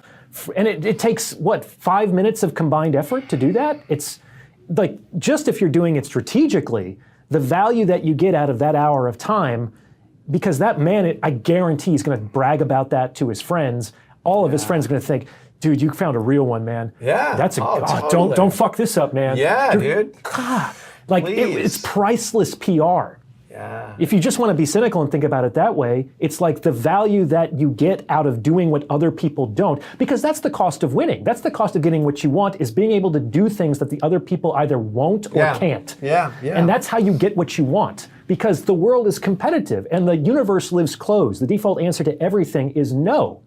If you want that woman, guess what? There's probably hundreds of other guys who do too. Yeah. Like, how can you give more than any other of her possible options? But that's the nature of the economy of it. I mean, and that's where we come to where we began, which is, this is an economy. And I think the more honest we can be about that with ourselves, or the more we can try to, I guess, sort of hack it by saying, okay, where in this moment is there an opportunity for me to, okay, everyone's not shaving their legs, I'm the one who shaved their legs. Like, where is the opportunity for me? It's fascinating, because I don't think it's ever been both easier and harder in the history of mankind to be a man and to be a woman. Yeah, and yet most people would say we are in the most irretractable death spiral as men and women than we've ever been in the history of humanity. Well, you can make a case for that, but I'm not so bleak with respect to the future of relationships in men and women. Yeah, I don't know that I am either. And it's funny, because both of us doing what we do for a living. But it could also be that maybe part of why it's so hard is because it's become so easy. Like, I think back to what it must be like to have been a feminine woman in the Wild West in the 19th century. Oh, yeah. Like, where there's no indoor plumbing, and you have to wash your dresses and your petticoats by hand, and makeup might arrive in a month by Pony Express, and yet they're coiffured, and they have these, floor-length gowns that they're parading about. Have you ever watched that channel that it's like the lady does like how they would make a pie in 1800? Oh my God, watch it. It's because it's basically just like, all right, here's how you would make... Churn the butter. Yeah, but like legit... We'll make the cows, and then we have to churn the butter. That is legit what they do. Of course. And I'm tired watching it. Yeah. And it's also sped up, but like you watch it and you're like, I would just be like, all right, we're not having fucking pie. Like, we're not having pie. Like, that is so hard. I didn't do anything this week that was as hard as making that pie. Like, and now pie's so easy. Like, we get a pie delivered here probably before this segment's over. We could have a pie delivered here by a guy. We'd probably get 3 different kinds of pie from 3 different places within 20 minutes or less. Mm-hmm. And yet, Like there's something about like that we're more upset about having to make pie than we've ever been. Like there's something about the I mean, was it because it was so hard it was given value? Of course, yeah. That's got to be part of it. You know, I can't believe I'm about to quote Andrew Tate. I'm going to get pilloried for this. But I remember watching him talking to someone, I think it was Aiden Ross, and he said, the guy said something about, well, how can I get like a six-pack? How can I get a six-pack? And he said, it's going to take a while. And he goes, well, how can I get one fast? And he goes, if you could get it fast, it wouldn't be worth anything. Mm-hmm. Like the fact that you have to work at it for an extended period of time, and then you have it and you wear it like a badge, like that's something you have to earn, you know? And I think that is something that's lost in the larger culture. It's like if you have a fake Rolex, it's like, oh, well, I have all the trappings of a Rolex without having to actually do the whole buying a Rolex thing. So, you know, that's where I think some of this is like, oh, I made a pie. You didn't make a pie. Somebody delivered the pie. Like, so do you want to pretend that it was hard to make that pie? Because, well, you don't know what a hard pie is like. You know, so I think maybe some of I mean, obviously, when it takes that much to make a pie, you find a woman who can make a pie, you're going to value that woman. Sure. You know, and I think that's a piece of it. Like, if it was that hard to make a living, you know, finding a guy who could hunt was worth something. How hard must that life have been in the Wild West to have a little bit of sweetness at the end of the day? Like men will do a lot for a little bit of sweetness, for a little bit of kindness. That is still so true. Yeah, that's what I kind of wanted to, kind of rubbed me the wrong way. What you guys were talking about a few minutes ago. You're probably right. Like you were giving the example, if all women just decided they weren't going to shave their legs, we'd be like, I guess this is how it is now.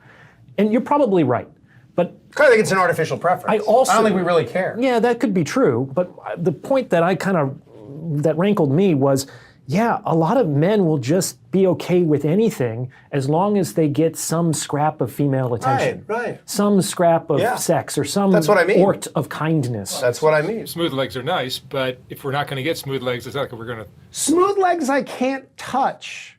Versus hairy legs I'm allowed to touch. I'll take the hairy legs. Like, to me, if there's no other like option. a beautiful woman who I can't touch because it's like a photograph, and if I don't know my makeup, all my hair, who wants that? Yeah. Who wants that? Oh yeah, it looks really nice. Okay, it looks nice, but you can't, like, I don't care that you have a nice Ferrari in the garage that you don't drive. Like, you know what a Ferrari's for? It's to drive. Well, that's true about relationships in general. It's like the value of money is in the use of it. Right. It doesn't do anything if it's just sitting in the account. 100%. I understand it's nice to see the big numbers. It makes you feel good or proud or whatever. But the value of money is in when you spend it. Right. It's created at the point of the transaction. I'm not saying, believe me, I'm in no way, like the reality is that I think we only care or notice certain things because we've been, like, this is how it is, you know? It's not like we wouldn't adapt, you know? I think what we want is exactly what you said, a little sweetness at the end of the day. By the way, I think both genders want a little sweetness at the end of the day. Whether it is, I'm so glad I'm with the prettiest girl in the whole world, or it's, oh, look at my big strong man, you did such a good job today, I'm so proud.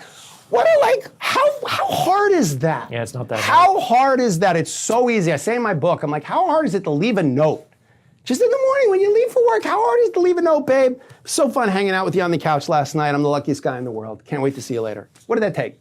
10 seconds? 10 seconds. It's gonna pay dividends. It's gonna pay. She's gonna be like, what's going on? What do you do? Why did you leave me that note? And if you're like, oh, you know, I wanna make a more concerted effort to have you know how often I think of you. That's actually really, really smart, especially when you're in the relationship. It may not be a great strategy in the early stages of courtship, but it's one way that, because affection is very different from a female's perspective than from a man's. Like, I would get, a few months ago, I got, not a few months, a while back, I got a video from a woman, and she just sent it to me, and she's like, hi, you know, just here in Starbucks and drinking my latte, and look, there's a dog, and, you know, it's a nice day out. Anyway, thinking of you. And my initial masculine reaction was, what the fuck? It's like, can I get my 30 seconds back? Like, there was nothing useful in this conversation. Why did I have to attend to this in the middle of my day?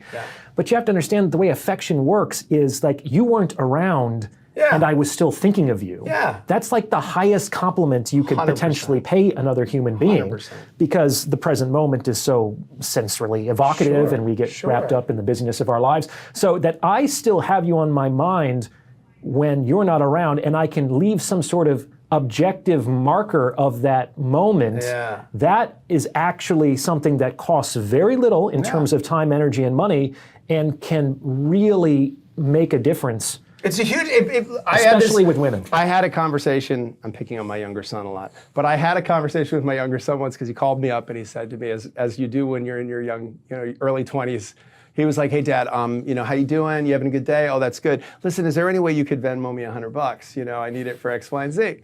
And I said, Bill, this feels like a financial booty call. This is like a financial booty call. I was like, let me tell you something, son. I'm not against the booty call. I think a booty call has a place. But I'm going to give you a tip here, okay? As a man who's made a booty call in his life. If you think on Friday night, you might be in the position to send a hey, you up text to somebody. On Tuesday, send her a, hey, I was just thinking of you. I hope you're having a great week. Because then it's a worthwhile investment. If you don't need it on Friday, you don't need to send the you up text to her, it's fine. You just checked in with her and said hi to her. But if on Friday you send the hey, you up, she's going to go, I know what this is, but, we did say hi on Tuesday, I said, if you had just Really smart. this weekend called me and said, hey, man, how you doing? Just wanted to, check in, see how you're doing. If you sent me a meme, if you said, hey, I saw you on blah, blah, blah on my TikTok, da-da-da. Then today, a couple days later, when you said, hey, Dad, can I borrow some money? I'd have been like, yeah, you know what? We're close. We just talked the other day. So, nothing wrong with a booty call. Just know how to do it. Sure. And all it is some small indication of value that you're giving to this person, like the I was thinking of you. Well, you got to cultivate the soil before you plant. I mean, it's like, That's a great it's way of putting always, the I Ching talks about that. You got to warm a relationship before you ask for a favor. You do it the other way around, it doesn't really work. Yeah, see, when you were telling that story about hey babe, I'm at Starbucks, how you doing? I thought to myself, well, if he didn't know her that well, that feels unhinged. I would be like, why are you sending me? But if you've been dating a person for a period of time and they send you that, then it's like, oh, okay, they're checking in, they want me to sort of see what they're up to today. Now, it's going to be a little crass, but I would much rather have gotten nudes. Sure.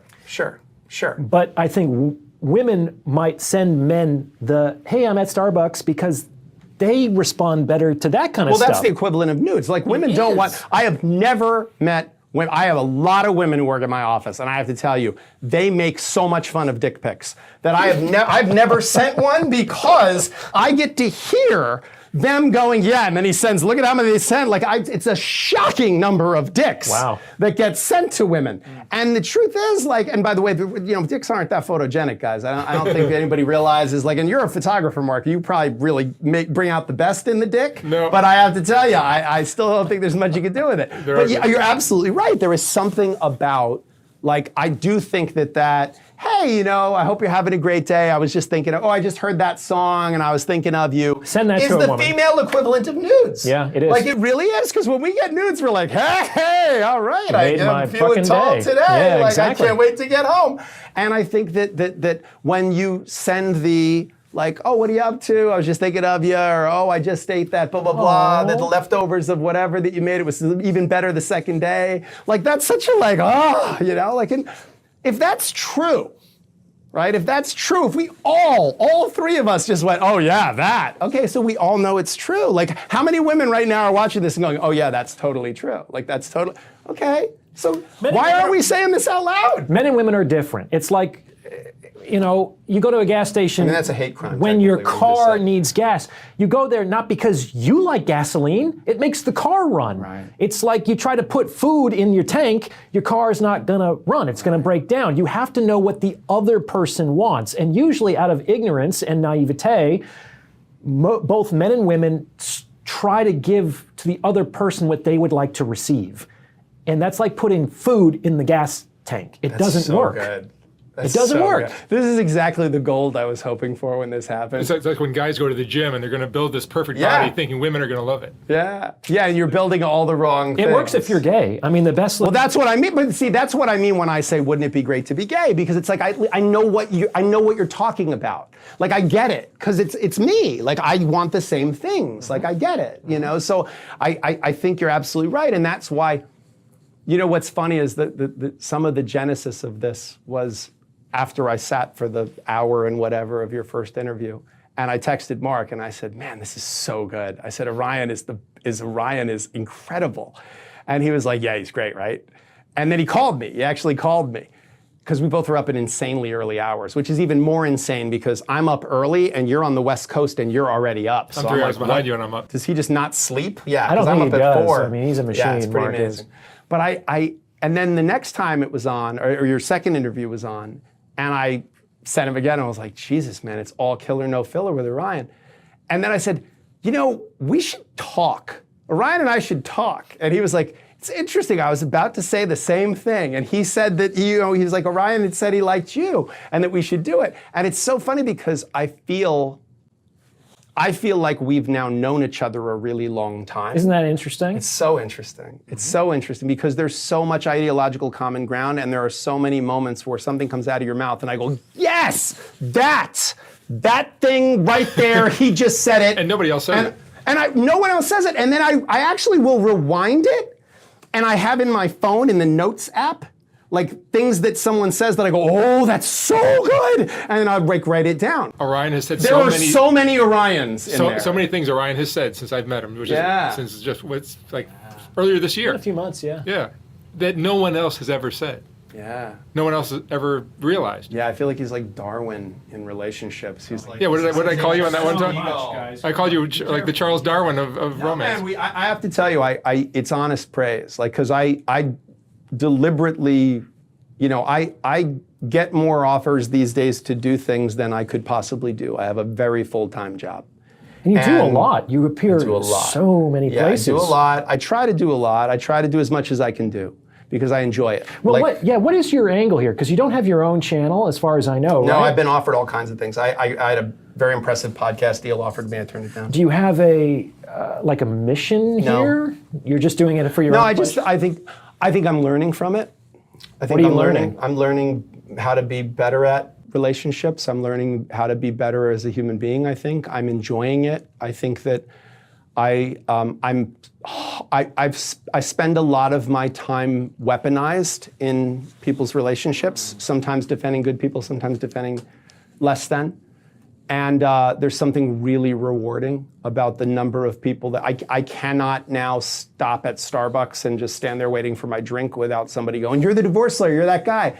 And they'll come over and a lot of them, the things they say to me, I get emails from people about how like I went through a divorce and like I watched your stuff and I found it so, it taught me so much about relationships, and I find that really humbling, especially too since we've been talking for I don't know how long now, and it feels like it's 5 minutes. Like I could do this all day, and it doesn't exhaust me at all. Like when I sat down with Lex, Well, you really we need talked a for wheelhouse. 6.5 hours with 2 15-minute bathroom breaks, and he edited it down to like 4 hours. But we could have kept going. Like we could have just kept going. Like I think we could do this another whatever many hours because this is there's no thing but this thing. Like this is the original thing. But this is why we work. This as men. It's why we work. It's why we try to be successful or dominant or whatever. It's all for this. It's actually true. So let me tell a little bit about my story with Psych-Hacks, because there's like 2 reasons why I started the channel. The one I think I've talked about before, it's an honest reason. It's that I was in private practice. I was working with 20, 30 folks a year.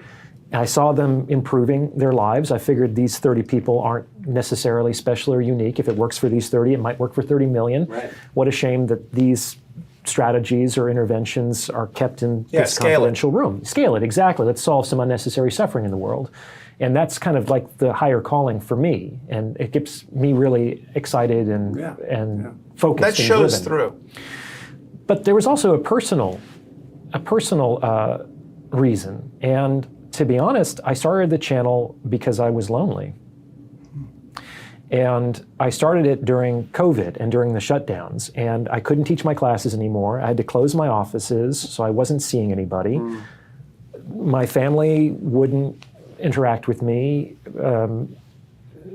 My spiritual community wasn't meeting. Like, I was in a very kind of isolated place.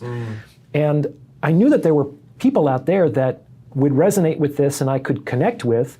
But if I just called you up and said, hey, you know, I really resonate with your stuff. I have all these ideas. I bet we could really get along. I doubt I would even get a response from you. You know what I'm saying? I'm weird. You probably would, but yeah, most people. Yeah, you'd be surprised how many people No kidding. I just can't. But I think we're odd animals, you and I. I guess we're we have different. Like, I'm having a lot of fun meeting people that I get really authentically excited talking with and connecting to. And I think the secret as a guy, we were talking about the loneliness epidemic before, is it's actually pretty tough to just cold call somebody and say, hey, you want to go have a beer because I think we might be simpatico. Yeah. Like, those sorts of friendships and connections are like a man's 8th priority after his money and after his woman and his children and his fitness. And it's nice to have friends, but it's number 8, which means it gets attended to once or twice a year. Oh, 100%. So the secret, I think, as a man to have kind of those relationships is to provide value. Like, we get to have this actually interesting, authentic conversation in the context of providing value. Yeah. And I don't think it would happen otherwise. Yeah, I think we've created a culture where, like, I've as someone who's been very involved in the Brazilian Jiu-Jitsu community for over a decade, like, I think a lot of men, like, I jokingly refer to Brazilian Jiu-Jitsu as struggle cuddles, because it really is like men having a certain intimacy with each other. Sure. And it's a physical intimacy. Like, I have to trust you. I have to trust you that if I tap, you're not going to break my arm. You'll let go. Like, so there's a tremendous amount of trust. And there's a tremendous, like, play. And you're interacting in this non-political way, but it's still competitive. And so I think for men, yeah, it's really hard to, and we put very low on our scale of priorities, like building connection with genuine, authentic interest or fascination with what the other has to say, or a sense of like I know if you were to have a room full of women and say, how many of you have called one of your friends this week just to say hi or tell them that you had a rough day? All of them. All of them. And if you say to most men, how many of you just called a buddy of yours just to say hi, or because you had a shit day and you want to call them and say, hey man, I had such a rough day? Nobody. Yeah, it doesn't get you laid, doesn't make you money. Right, if you don't get laid or paid, what are you going to do it for? Right. You know, and I think in a long-term way that's incredibly toxic. I mean, you want to talk about toxic masculinity, that's toxic masculinity. And I think the struggle of where I think divorce sometimes gets so ugly is that I think for a lot of men, when you've allowed yourself to be vulnerable like that and to say, like, hey, here's what I'm really scared of. Here's, like, I need to hear at the end of the day that you like me. I need you to tell me, like, that I'm handsome or smart or successful. Like, to be vulnerable like that and then to have it weaponized against you is, like, such a betrayal. Like, Sure. It's such a, like, oh, really? But there's also a point, to dovetail on what you're saying, on why divorce seems to be uniquely difficult for men, is that as the relationship progresses, a lot of guys just fall into that workhorse role, and they go to work and then they come home. And it's the women that control the social environment. A lot of guys, if they socialize, it's with their wife's friends. Sure. And who are those friends going to stay with when the couple gets divorced? Sure. Oh, sure. And so the man realized, I haven't built any relationships in years. Yeah. I used to have friends. I've seen them twice in the last decade because I've been too busy attending to my work and my family. Yeah. Suddenly, I'm 40, I'm 50 years old, and it's like I'm completely cast adrift in the middle of society. And I might be cut in half financially, which is a really difficult thing because that's part of their status, and it has to do with success in the sexual marketplace. So it's harder for men when they're cut in half materially to enter into new relationships with women in particular. I had a friend who got married some years ago, and I remember at the wedding, I thought to myself, this isn't really a wedding for me. This is a funeral for this friendship, because I'm not going to see this guy again. Every weekend is going to be I'm going here to do this now, and I'm going to do, and we're doing this, and we're doing, and I was totally right. Like, it was totally like, all right, and like it wasn't unhappy. Like, I was like, oh, it's good. Like, he's going to go do what you do, which is he's going to go he's going to go like, well, what she wants to do is what I'll do, and it's unfortunate because you look at it and you go like, shit, that's like, it's interesting that marriage has become that, because I do think that, my staff used to joke with me that I used to do jujitsu in the mornings, some mornings, and they said they could tell which mornings I'd done jujitsu, not just by the bruises, but by the fact that I was like calm as a Hindu cow.